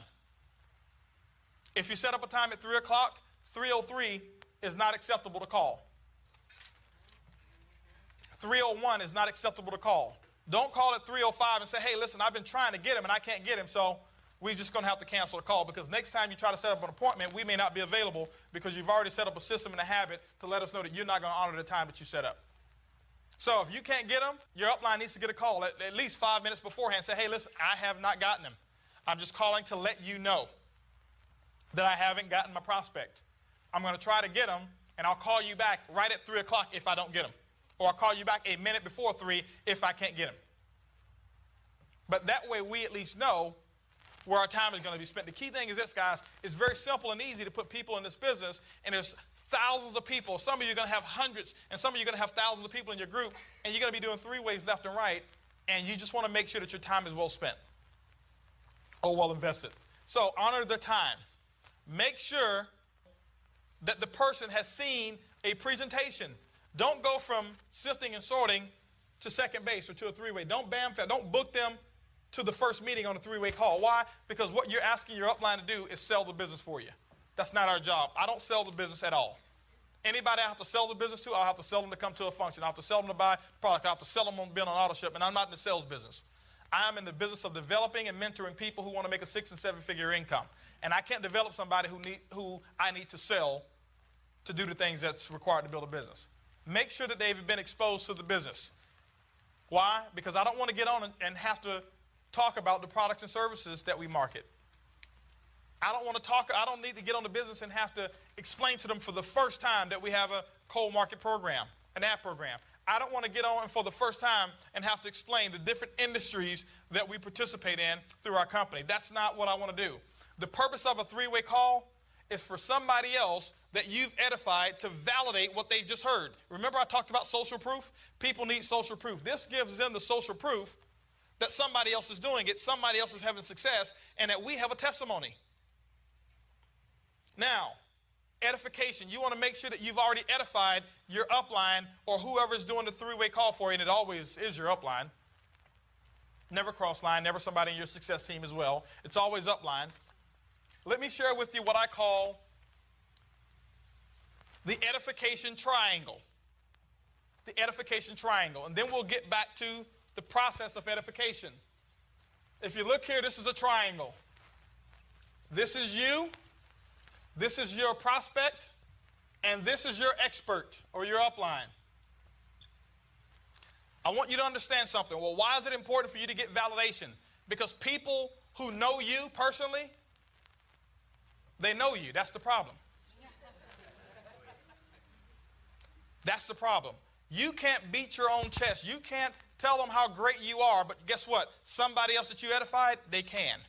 And we can make you look like a hero, but you can't do it yourself. Vice versa. You can make me look like a hero to that person. I can't get on the phone and talk about how great I am. I can't talk about the money I've made. I can't talk about all of those things, but you can do it for me. That's very important, guys. The edification is incredible. This is the key thing here. The people that you know will listen to somebody that they don't know before they'll listen to you. That's people. If you understand people, you'll make money. So between you and your prospect, there's what we call trust. They do trust you. They know that you'll never do anything illegal, immoral, or unethical. They have trust for you. I want you to understand this edification triangle. There's trust. Between you and your prospect, there is trust, but there is no respect. They don't have the respect that you can help them make a 6 or a 7-figure income because they know that you just borrowed $200 from them 2 weeks ago. You follow what I'm saying? Does that make sense? They don't respect your ability. That's why people say, well, I've been trying to get them to a meeting and they aren't coming. That's why you are trying to sell them and they already know that you're 2 months behind on Visa. They already know that you had this repossessed. They already know that stuff. And they're like, man, if she was making so much money or he was making so much money, why did they borrow some money from me? So they don't have any respect for you in that sense. They understand what even if you're doing okay right now, but they know your past. See, I couldn't sell the people or I couldn't present and tell the people how great the business was even after I had made a lot of money in this industry because people knew what my past was. They knew what my past was. That's what they remember. You follow what I'm saying? But they do have trust for me. They know I wouldn't put them in anything bad. They don't have any respect, but they do have trust. Between you and your expert, based on how you edify them, there is no trust because they don't know that person from Adam. But there is a lot of respect because of the things that you have said about your expert. Before you put a person on a 3-way call with your upline, make sure that you've edified. Now, you edify their accomplishments and the people that they've helped in this business. You edify their accomplishments and the people that they've helped in this business. Does that make sense to you? So if I'm putting a person on the phone, and let's just say here I got Derwin, and Derwin is my upline. Or I'll just give you an even better example of what I've actually done and how I've actually, the exact things that I've said. I'm putting people on the phone with Brad. Before I get Brad on the phone, I remember I've already established my appointment. He knows exactly what time I'm calling. I let them know. I say, hey, listen, I'm Bam-Fammy. They went to an appointment. They liked what they saw, but they didn't make a decision. Great. I tell you what. I was talking to Brad. This guy's absolutely phenomenal. This guy went from $35 in the bank to over $300,000 in cash in his bank after he paid all of his bills in just 1 year, 12 months in this business. He's a multi-millionaire helping thousands of people, and his goal is to help 100 people become a millionaire. I've already been selected as one of them, and we're looking for some other people. Brad told me that if I found somebody who was sharp like you, he'd take 5 minutes of his time and see if he can talk to you and tell you what he's doing to develop these millionaires. Do you think that person has some value for Brad's time now? See, they don't understand who Brad is, or they don't understand who you are or who your upline is until you say it. They don't understand anything about his past. All they know is the good things that I just told them about him. Does that make sense to you? That's all that they know. And so what I'll do then is this. Great. 3 o'clock. I'll give you a call. I actually call you 5 minutes to 3. We'll see if we can get 5 minutes of his time. They've already been exposed to the business. And so now what happens is this. I'm going to get them on the phone with Brad. This is what's happening, guys. This is incredible. This is why 3-way calls are so incredible. They've got the trust for me, but they don't have respect. They don't have trust for Brad, but they've got respect. Now we've got trust, plus we've got respect. That's going to equal success. Every single time, if you do it right. That's the edification part. I'm going to build him up. I'm going to let them know, hey, he's a very good friend of mine. He's got a large organization. His time is very, very valuable. And I don't know if he can give you 10 minutes, but I'm sure I can probably get 5 minutes. I'm building up his time. I'm making it seem like, hey, listen, this is going to be an honor, because it is, to speak to my upline or the person who's helping me build a business. Let me share something with you. It doesn't have to be a diamond. It doesn't have to be a platinum who you edify like that. Guess what? It can be your upline director. If they've helped you pop an ad in the paper, if they've helped you close a person, if they've done a PBR for you, guess what? That's the person who's helping you. Once upon a time, I was a director. People couldn't edify me as a platinum, but they edified me just like I was a platinum. You follow what I'm saying? It's not the pen that you edify, it's the person. It's the person that you edify. You edify the person. Now, so I've already done my edification. Don't get on the phone and then start the edification, because I don't want to hear a 2-minute thing on how great I am. Edify before you get on the phone with me. And then when you get them on the phone, this is how the phone call goes. Hey, Brad, thanks a lot for giving me this opportunity to talk to my prospect or to talk to Greg. Brad, I know your time is very, very valuable. Greg's excited. He saw the plan. And you know what? His major concern was the amount of money that could be made. Or his concern was that he'd been in network marketing before and really wasn't able to build it, wasn't plugged into a system. Greg, I want you to meet Brad Hager. This is my upline. This is #1 income earner in the company. I've told you a lot about him. Greg, I want you to meet Brad. Brad, I want you to meet Greg. And I shut my mouth. I shut my mouth, and I don't say one other word at all. Zero, nothing whatsoever. Well, why is that? Who's the expert here? My upline. I'm not edifying me, I'm edifying him. As soon as I start to talk before I'm spoken to, what I'm saying is that he's not the expert. You need to be listening to me, and so what he's saying is not important. Because most of you are on the phone, especially the brand new people, you're so excited, and you're thinking, oh, you know what? I hadn't heard him talk about the ad program. You didn't tell him about, you didn't tell him about this particular product. You didn't tell him about how you can save money on travel. You didn't tell him about this and that. Because, see, you're on one wavelength, and we're on a whole nother one. That's why you always do 3 waves with somebody who's plugged into the system who understands people. Because, see, because we understand people, we know what motivates them, and that's why we get paid the big bucks, because we've learned the art of dealing with people. There's certain things I may say to a Bobby that I may not say to Wendy. There's certain things I may say to Wendy that I may not say to Regina. Certain things I'll say to Kenneth that I may not say to Brina, or I may not say to Shanita. Because I'm there listening. See, the 3-way call is not about saying the right things. It's about listening. It's about listening and getting them to sell themselves. You've already done the edification. I'm not going to get on there and sell the business to them. So as soon as you talk, this is what happens here, guys. I want to just give you kind of an ironclad rule. This may seem kind of harsh, but after you do it a couple times, you'll understand how important it is. As soon as you start talking, the first time after we get off the 3-way, I'll let you know, give you a little bit of coaching. Second time you start talking, I hang up the telephone. I'll let you continue the conversation yourself. Hey, listen, I got a call I got to catch. I'll talk with y'all later. And I'll let you finish.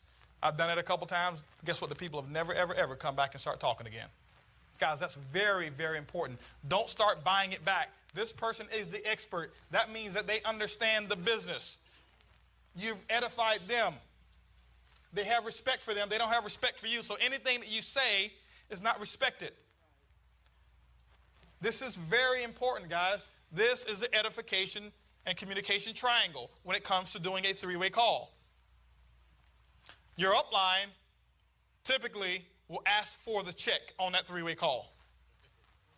We're going to ask for the check.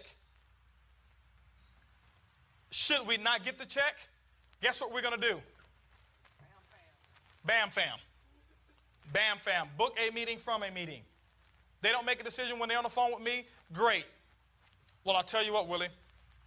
I understand that you had those concerns and you need to speak it over with your wife. Listen, why don't you do this here? Saturday morning, I'm having a training session. Why don't you come and get these questions answered, because you know what? I want you to understand our orientation program. Saturday morning, 10 o'clock. Let me ask you a question, Willie. What do you have going on at Saturday that's going to put 6 or 7 figures in your pocket? See, I don't ask him, can he come? How many of you made your own decision to come? I don't ask a person, can they come? There's no bondage. None of you are in jail, except from 9 to 5. But anyway, just kidding. So I'm not going to ask him, can he come? Willie, what are you doing at 9 o'clock Saturday morning that's going to put 6 or 7 figures in your pocket? Nothing. Nothing. What are you doing? I'm telling you guys, learn these phrases. You wonder why the 3%ers make all the money? It's because we understand how to communicate with people. I know how to get the right answer from Willie. Willie, what are you doing Saturday morning that's going to put 6 or 7 figures in your pocket? He may have golf planned, but if I ask him, well, Willie, do you have anything planned for Saturday morning? Yes, I got golf. But I'll say, Willie, what do you have planned that's going to put 6 or 7 figures in your pocket? Nothing. Great. Willie, Saturday morning, 9 o'clock, this is where you need to meet me. I want you to see our orientation and our training program. It's going to blow you away, and you'll understand why so many people in this company are making money. 9 o'clock, be dressed sharp. I want to introduce you to some people. You will be there, won't you, Willie? Willie, you will be there, won't you? He says, you bet. He's writing it down. Did you write down, you bet? So I'm bam-famming, if you follow me. Okay? Now, once you've bam-fammed, you keep bam-famming until you get them to home plate. See, guys, I'll tell you, it's a process. It's like an assembly line. It's an assembly line. That's all. It's a pipeline. That's all it is. We can call it a baseball diamond. You can call it a pipeline. You can call it an assembly line. Guess what? When you start a process of an assembly line, they start with the raw materials, with the base, with the frame of what's going on. The frame of what's going on here is you're sifting and sorting. You're finding out if that person is looking for an opportunity. This is where you're looking to collect a decision on whether or not they will get on your assembly line. Once you do that, you put the first part on them, and that's the opportunity. You let them get exposed to the opportunity through some method or fashion. So that means that they started from here on the assembly line, they moved over to here. Now, if they didn't make a decision there, what's going to happen is they're going to move further along down the assembly line, and they're going to get bam-fam to a three-way call. They don't make a decision there, we're going to bam-fam them again, maybe to another three-way call, even on the higher up line. You follow what I'm saying? Don't start out with me. Most of you think, well, you know what? I need to get Holton to do my three ways. No. I was doing three ways when I was a director closing people. Has nothing to do with the pen. Do three ways with your plugged-in upline who understands our system. That's who you do three ways with. Why? Because, see, guess what? If you passed up Bobby and you went straight to me, or if you passed up me and you went straight to Brad, guess what? They may need another three-way call. Who are they going to do it with? Nobody. So you start down here, and then you start working your way up. You know what they see? Man, there is a chain of people that I have access to who understands this business, and each person I talk to make more money and more money and more money. And then they start to see that they have access to that as well.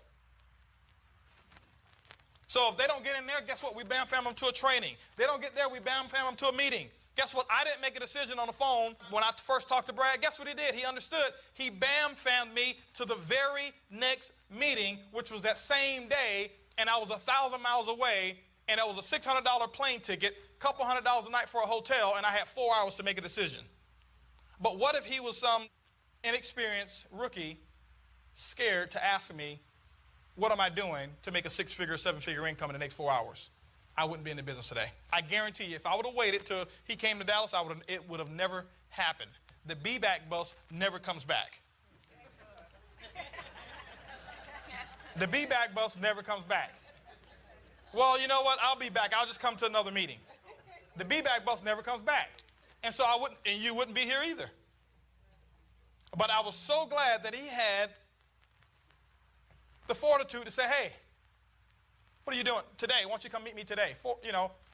I had 4 hours to be there. I made a decision quickly. Okay, I'll do it. Went, saw the plan. He bam-fammed me. I didn't even sign up when I was there. I wanted to play hard to get, like I'm some big, big shot. Guess what? They bam-fammed me again with Ron Goals. Hey, listen, Holton, when you get back home, I know you got a couple people that you want to talk to. Why don't we do this? Let me talk to you and those couple of people and tell them what you just saw. I gave an appointment. See, successful people honor their appointments. So if I book the appointment, guess what? I got to honor it. Now he bam-fammed me. Now guess what he's got? Not only me, he's got my group to talk to. If I don't do it, they're going to do it, so I got to do it anyway. The pros understand this stuff. The professional people understand the art of bam-famming. Ron Goals talks about it. How many of you have ever been to a dental office, walked out of there, and they didn't schedule your next appointment? Never happened. They understand bam-famming. Before you leave, they'll hit the security on that door and won't let you. Hold on for a second. I went and got a root canal recently. While I'm in the chair, the lady comes in there. Hey, listen, your next appointment is going to be this here date. What time is going to be better for you, morning or afternoon? Guess what they do? People in the dentistry business, they have classes, training on how to bam-fam. It doesn't happen by accident. This is all on purpose. All of this is on purpose. You bam-fam. You book a person from a meeting to a meeting. Three-way calling, very important. As many prospects as you have going through your pipeline, guys, you should be three-waying like crazy. It's real easy to sponsor people. You know why some of your businesses are not growing to the degree of which you want them? Because you are not disciplined. Is it that you don't know how? All the information that I'm teaching you right now, all of you know how to do it already. You're just not doing what you know how to do. You'll get started here at home plate. You'll go to first base. You get so excited because they showed up at your business briefing or they showed up, you think you've already scored because they showed up. It's nowhere near over. They showed up, and guess what they'll tell you? Oh, this looks real good. Man, this is awesome. I think I'm going to do it. I'll get back with you. You say, okay, great. Awesome. Here's my phone number. Get back with me. That's a rookie way to handle that. What you do is this. Great. Nicole, I work by calendar. I'm sure that you do as well. My time is valuable, so is yours. I know you want to get back with me, but let me see when you can. I'll take out my calendar.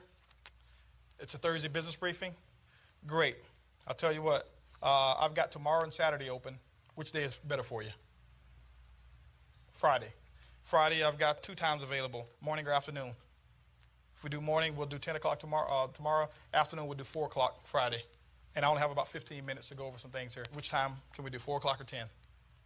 I give them, it's called the alternate close. I let them choose one. Either or. Either or. You give them 2 options, they have to choose one. People are conditioned to make a decision based on the options that they have. How many of you have ever gone to a buffet that didn't have lobster and say, hey, listen, can I have lobster? You don't say that because that's not your options. You choose what's on the menu. I always provide a menu. Here, 10 o'clock or 4 o'clock, that's the menu. That's what you're going to choose from. Great. Let's go ahead and take out our calendars and let's mark that. Wow, what a concept. You mean to tell me you take out a calendar when you BAM-famming? Absolutely. BAM-famming without a calendar is almost certain to end in disappointment. 4 o'clock tomorrow. Tell you what, this is what I need you to do. Whatever the concern is, look over the website, all that type of stuff. Make a list of your questions so that we can get your questions answered and we can resolve and show you how to put some money in your pocket. Why do I do that? Because, see, if I let them tell me they'll get back with me, they're in control. If they're in control, they understand that you need them in their business, and they'll never call you back. Very, very, very seldom will they call you back. Now, when they see I do that, they understand that I'm a very serious business person. I run my business like a business. I don't care if they don't get involved in the business. I want them to know that I'm a very serious business person. So I booked that appointment. The other thing is this. If I call them back without an appointment, it's considered what we call hounding. Man, why does he keep calling me? See, tomorrow when I call him at 4 o'clock, I'm not hounding him because I had an appointment. I know who I'm dealing with. I have an appointment, 4 o'clock. Guys, become a professional. Become an expert at every aspect of the business. It's simple to become an expert. It's just doing it. It's just doing it. The thing I understand is this here. Only 20% of the people are going to do the information that I'm talking about. Everybody in here has a chance to do it. Every one of you have a chance at a 6-figure income and to become free, financially independent, and wealthy, but only 20% of you are going to do 80% of what I'm talking about. Most of you have heard this information. You still get them to a business briefing. You jump for joy just because they came and you think you've got somebody. Just because they signed up at a business briefing. You don't have anybody sponsored. To that person that you sponsored 2 people. Wow, that's a powerful statement. Why don't we take a 30-second mental break and digest everything that we just learned?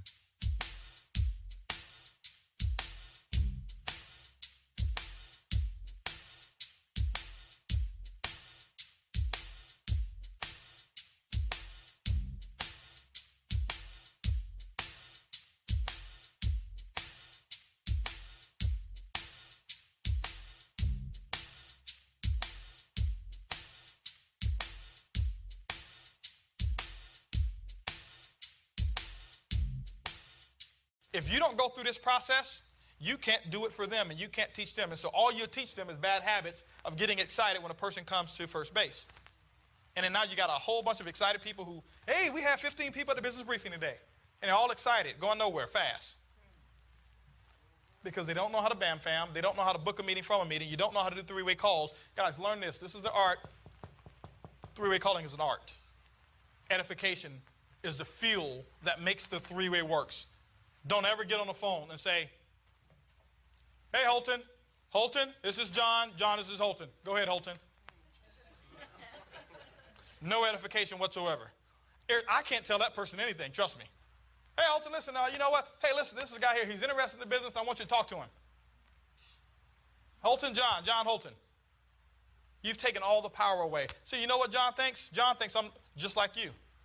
He doesn't have any respect for you, so he definitely doesn't have any respect for me. and he doesn't have any trust for me. So nothing I say is meaning anything to him. That's why the edification is very important.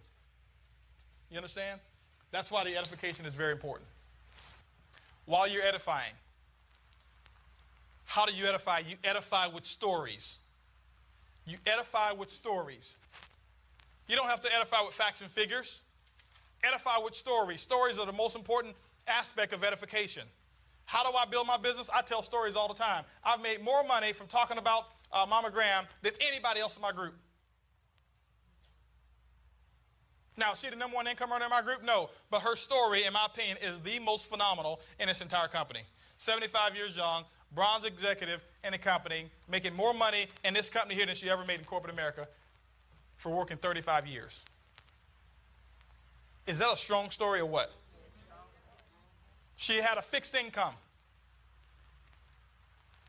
Operating on a fixed income. Got involved in this business here. Now she doesn't have a fixed income anymore. Guys, that's a very, very strong story. Why don't you use, if you're in her group, why aren't you using her for a three-way? All she has to do is get on and tell her story. Facts, tell, stories, sell. All I do when I'm on the three-way, I get on there and I tell my story. People just want social proof. They want to know, does it work and can I do it? Those are the two things people want to know. Does it work and can I do it? And will I get some help? For some people, will I get some help? Does it work? Can I do it? And will I get some help? That's what the three-way call does. Now, there's 3 stories that you tell in network marketing. 3 stories. Guys, get these stories and I want you to understand them. I want you to burn them up here permanently. Understand this, guys. I'm equipping you right now with some stuff that if you use this stuff, you will go out and be able to make a fortune if you use it. If you don't use it, you'll go out and you have the same results that you've been having. Now, the first story in network marketing is your upline story. Why? Because you just got started and you don't have one yet. Your upline story. Talk about your upline. I talked about the upline. I talked about the help that I got from the upline. I talked about how they were on time picking me up from the airport when I went out there to see the business. It was stories. I was just sharing stories. I didn't tell them anything about the company because I didn't know anything about the company. Some people try to get so educated on the facts and figures of the company. How this works, how does this product work, how does that work, how does this work, how does that work? And guess what? People are not interested in that. I give an example all the time. Who in here, I'm going to give you another example. Who in here in the business is less than a month old? Danny. Danny, how much volume does it take to get a car bonus? How much volume does it take created in your business to get car bonus?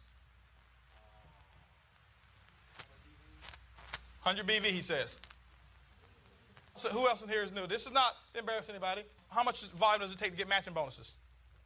Don't know. Who else in here is a month old? Now, raise your hands if you're, I'm proving a point here. Julian, question, how much volume does it take to cycle 4 times? You don't know. Now, Danny, when I got started in network marketing, was I rich or broke? I was broke. Did I own a company? Did I work for somebody else? Or no, did I have both? I had both. Danny, what kind of car do I drive?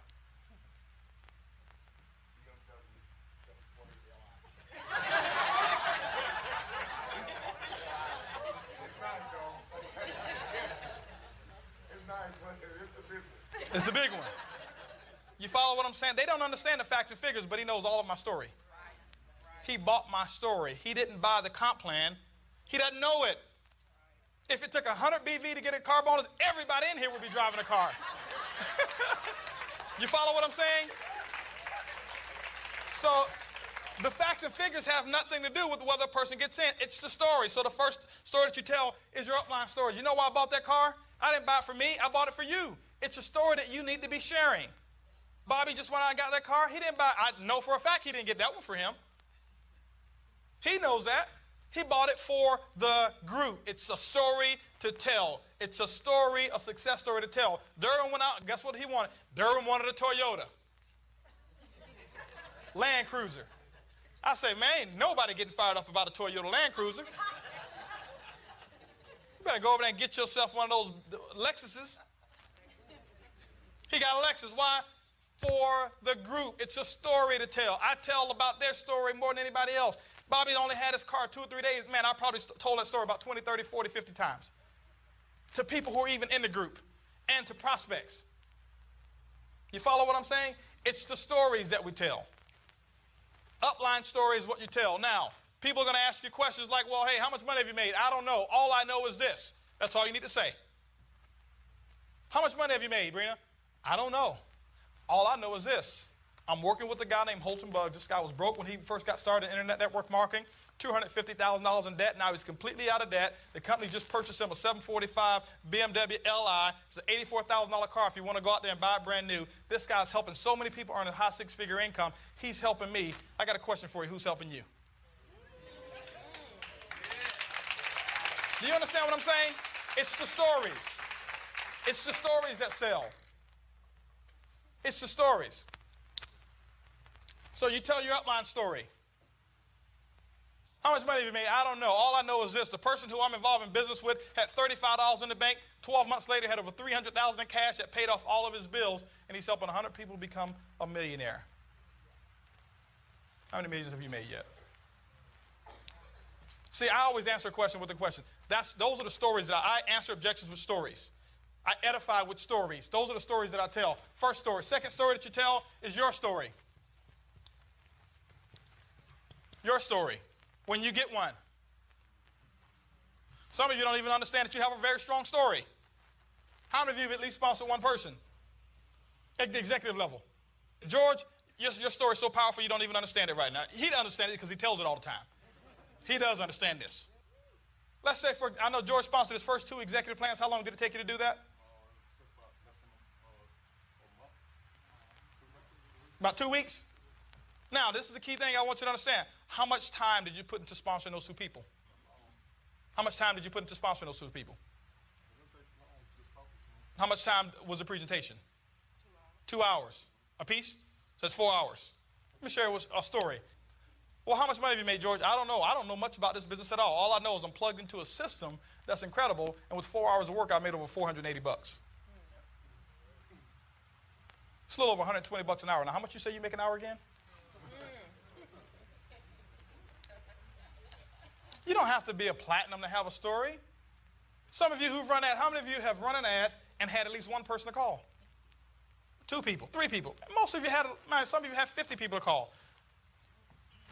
How much money have you made? I don't know. All I know is this. Part of our system allows us to attract all kinds of people around the country to call us about our business. Matter of fact, this week, I just ran one of the ads, and I had 15 people call me who are looking for a call back, and my upline and myself are going to decide which ones we're going to put in our business. How many people have called you lately about an opportunity? It's a story. I'm telling a story about the system. I'm not getting into, well, I made X amount of dollars. You know why? Because I'll tell you this. When I used to tell people what my income was, it was either too much or too little. It's never the right number. I tell a story. I tell stories. That's all I tell. Hey, listen, you know what? Before I got involved in internet network marketing, I had a car repossessed. I got involved in this industry, and I was able to go out and buy me a Lexus cash. Don't know. But I just tell stories. I don't tell them what my income is.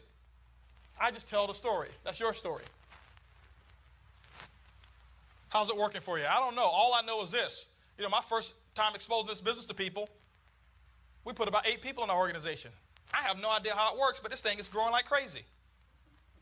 It could have been 8 CPCs. It could have been 8 wholesale IBOs. It doesn't matter. They will go back and leave with that story. Third story that you tell is the most important one, and this is your success team story. Your success team are the people in your organization that you're helping build a business. Some people call it downline. I just don't like the term downline or referring to people as a downline because I don't look down on anybody. Want people below you? Go walk in the graveyard. Some of y'all will get that later on. Okay, now, so, success team. How's it working? I don't know. All I know is this. One of the people that I've been able to help become financially independent is a guy named Bobby. He answered one of our ads, got involved in the business, replaced a 6-figure income, and just bought a brand new BMW. I think it's working okay. How's it working? I don't know. You know, one of the people I sponsored, named Regina Baker, got involved and never had made any money in this industry before. She's the number 25 income earner in the company out of 35,000 people. She's doing okay, completely retired, financially independent. How's it working? Well, I don't know. One of the guys I sponsored, his name is Derwin. Derwin got involved in the business, had experience, never made any money, got involved, and 2 months later was able to not need a job anymore after working for this company for 11 years with an engineering degree. He's the number 11 income earner in the entire company out of 35,000 people. You know what they're thinking? You must be way up there. Because I'm not talking about me. I'm talking about the people that I've helped. How's it working?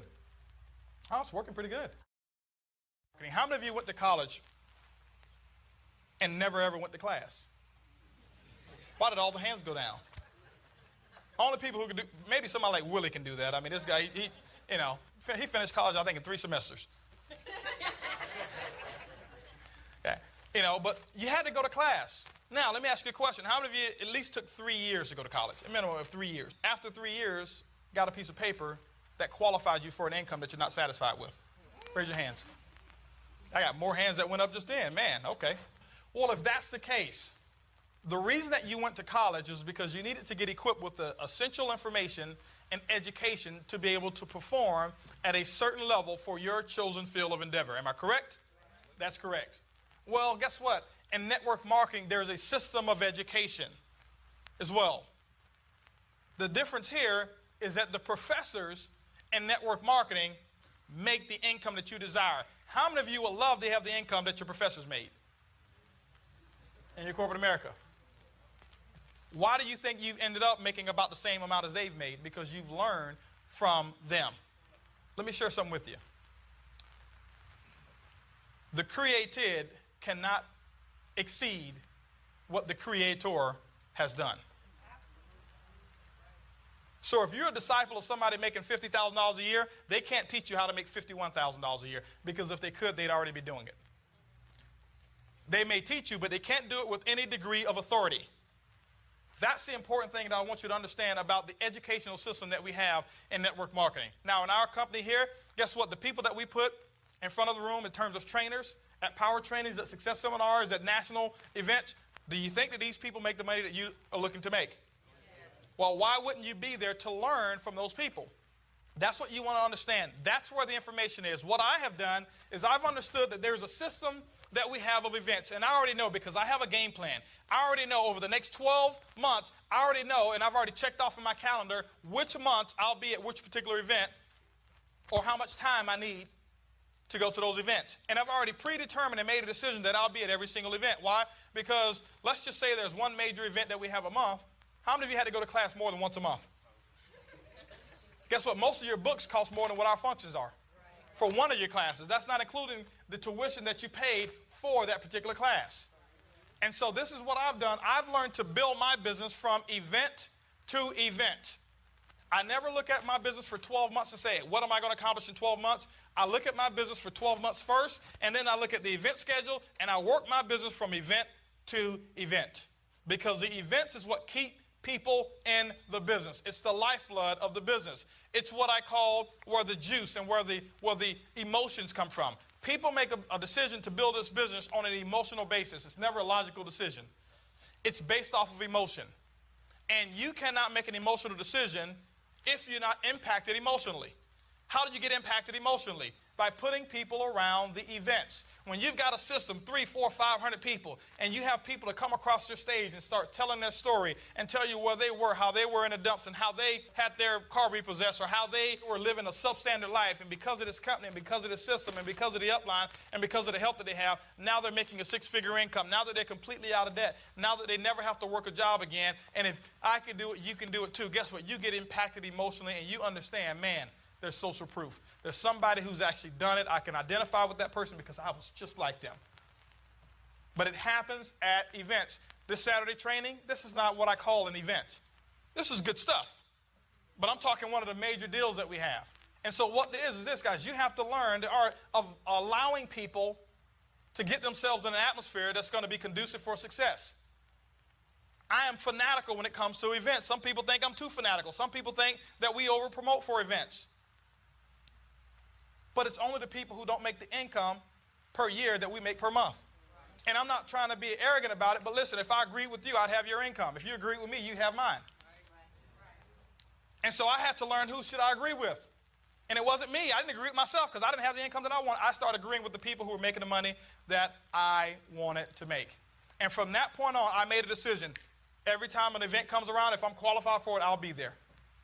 Because I asked myself this question: what am I going to be doing that day that's going to show me how to make a 6 or 7 figure income? Nothing. That's why I'll be there every single time. If they call an event and it's on Mars, I'll figure out a way. I'll call NASA and say, hey, listen, Willie, we need to call some people up there at NASA, figure out a way to get to NASA because you know what, there's an event there. And some people think that's kind of fanatical. Some people have season tickets. And I'm not against season tickets, but guess what? You'll never miss a game because you have season tickets. Because you know what? You've already predetermined that for the next 10 years, you're going to be at every one of those home games and watch other people get wealthy. I've got season tickets too. But I've got season tickets to my events, to these events, to what we have here. And that's why the events are incredible. The key thing is this: when you go to events, you can't go by yourself. You always want to bring people on your team. I don't care how brand new they are into the business. The key thing I understand is this: the newer the people, the more willing they are to go to events. The more willing they are to invest in the education that they're going to get for the business. Guys, I'm going to give you a couple of examples of how important events are, and I want you to really understand this. Some people just tell people that, hey, listen, you know, we've got such and such coming up, and if it's available on your schedule, why don't you consider coming? See, it's our job to do what we call provide and protect. That means I have to protect the people from what I call the negative influences. We've talked about that before. And then I have to provide for them the system of education, and I have to provide for them an atmosphere where they can grow the fastest, get from point A to B with the shortest period of time and the least amount of effort. And it's called promoting for events. And some of you don't understand this right now, but if you really want to make a full-time income, you better understand this. If you're here to make $300, $400, $500 a month or $1,000 a month, you don't have to go to events. You can exclude yourself from that, and I'm not talking to you right now. But if you're here to become, how many of you really would love to be full-time, flush your job, and have a 30-second commute, and smash your alarm clocks for the rest of your life? Okay? The key thing is this here: you must come to events. You've got to understand the art of events. The events is not for the upline to make money. It's for you to be able to sustain your organization. The thing that I understand is this. Remember what I said. I want you to look at the 97%ers and I want you to look at the 3%ers. See the difference between how the 3%ers promote and see what the 97%ers do. How many events do you think Susan Walsh has missed? 0. How many of you love to have her income? How many events do you think Ron has missed? How many of you love to have his income? How many events have you think I missed? How many of you love to have our income? Look at these people, see what they've done, and just duplicate what they've done. Trust me, you can't have 50% of their income by doing 50% of what they did. Doesn't work that way. This is not a linear income, guys. You've got to do the whole deal. And so if there's an event, I want you to understand this. Anybody ever heard that we've got products in this business? Sell them. Make you some money. Never have an excuse of why you can't come to an event. Because that's where people get impacted. That's where people get impacted. That's where the groups grow. That's where you lock people in. That's where your retention ratio stays. That's where people become a family, is at the events. You hear things that you've never heard before. And every single time I see people go to an event, you know what I hear every single time? Man, I wish I had told more people about this event. So now do it in advance. Tell more people about the event before you go. Don't make any excuses about why you can't be there. Go ahead and make a decision and make all the details right. Just go to the events. Just get there. Get your people to events. And remember, build from event to event. Always promote the next event, not the one 3 years down the road. But guess what? We've got a success seminar that's coming up. You should be getting so excited and promoting about the next big function. Now, do you promote for business briefings? Yes, absolutely. You promote for those like crazy. But while you're promoting for those, you promote the you promote the small things that you're doing on a day-to-day basis, and you promote the next big thing. Understand what your calendar is. We have, in February, we're going to have a success seminar. That's what you should be promoting right now. After that, you should be promoting the national like crazy. Remember, guys, there's a difference between employee mentality and wealth mentality. Wealth mentality people promote and they're already registered. The reason why some of you can't promote because you're not registered. And most of you don't feel like being a hypocrite, so you just keep your mouth shut and don't say anything about events. And what you're doing is poisoning your organization because you're not providing them the atmosphere that's going to make their business grow. The other thing is this, guys. We teach in masses here. See, the reason that we're having this training here is because it's better for me to teach a couple of hundred people, do it one time, than for me to call each and every one of you up individually and try to give you this training on a one-on-one basis. You follow what I'm saying? So why not have thousands of people all at one time, getting that synergy, getting that energy, getting that effort? I'm telling you guys, that's what happens. My 12 years in the business, I've never missed an event, ever. Ever, never, ever, ever, ever, ever missed an event in network marketing. I remember when Bobby went to one of his first events. He came back, and I'm giving you an example of somebody who was an incredible promoter of events. But I want to give you a timeline real quick, and I want to share with you, because of that, why his business is where it is right now. See, most people think, okay, well, when I become a platinum or when I become a gold or a diamond or a silver, I'll start promoting like that. No, if you never promote like that, you'll never reach that pin level. What comes first, chicken or the egg? The chicken comes first, not the egg. I can remember this. Bobby was a director, if he was even a director. He went, I think it was convention. Didn't have a big group, had a very, very, very small group. Nobody knew it. Nobody knew it. He came back and was the first, and now he was one of the smallest pins in my organization. He came back and said, hey, listen, the first day, I got 19 people registered for the next event. I want to share something with you guys. 19 people, was a director making no money. Nobody knew it. Just a director.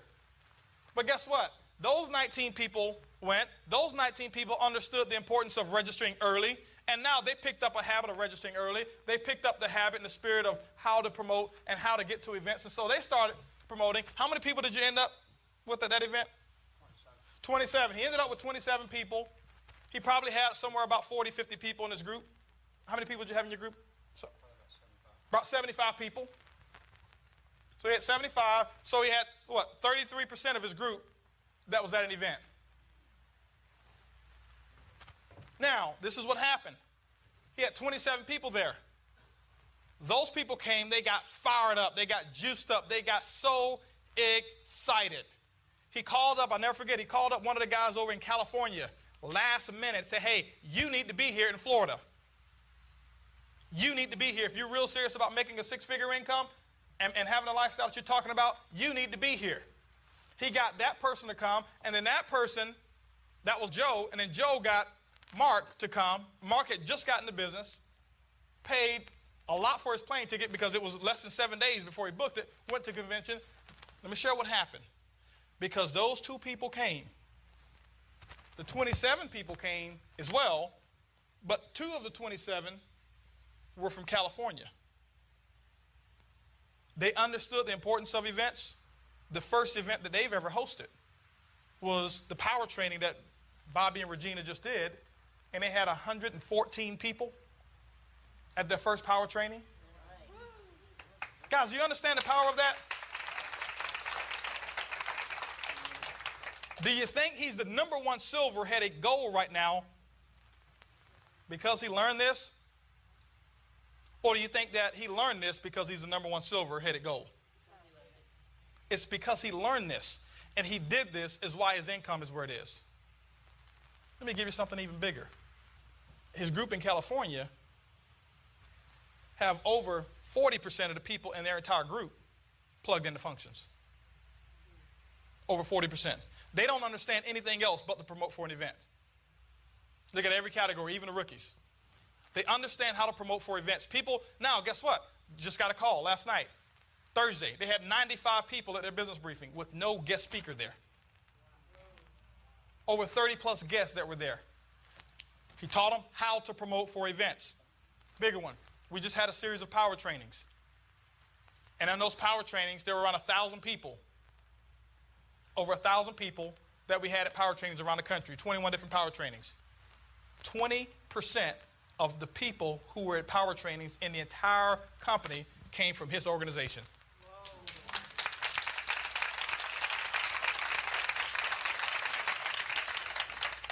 So do you think that you can have 0 people at a function and make this type of income? No.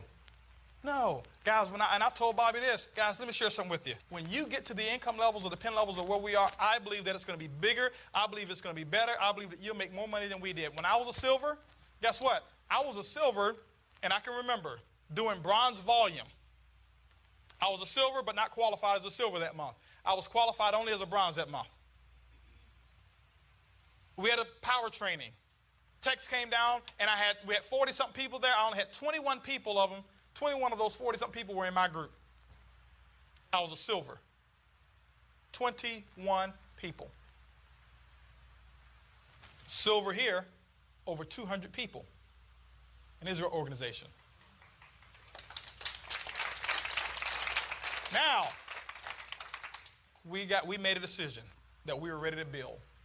We started building, we started promoting for these events, made a decision, went from silver, but doing bronze volume. 22 days later, we were gold executives in the company. We went from 21 people at a local function to having over 100 in Vegas, because we made a decision of what we were going to do, and it came by plugging people into events.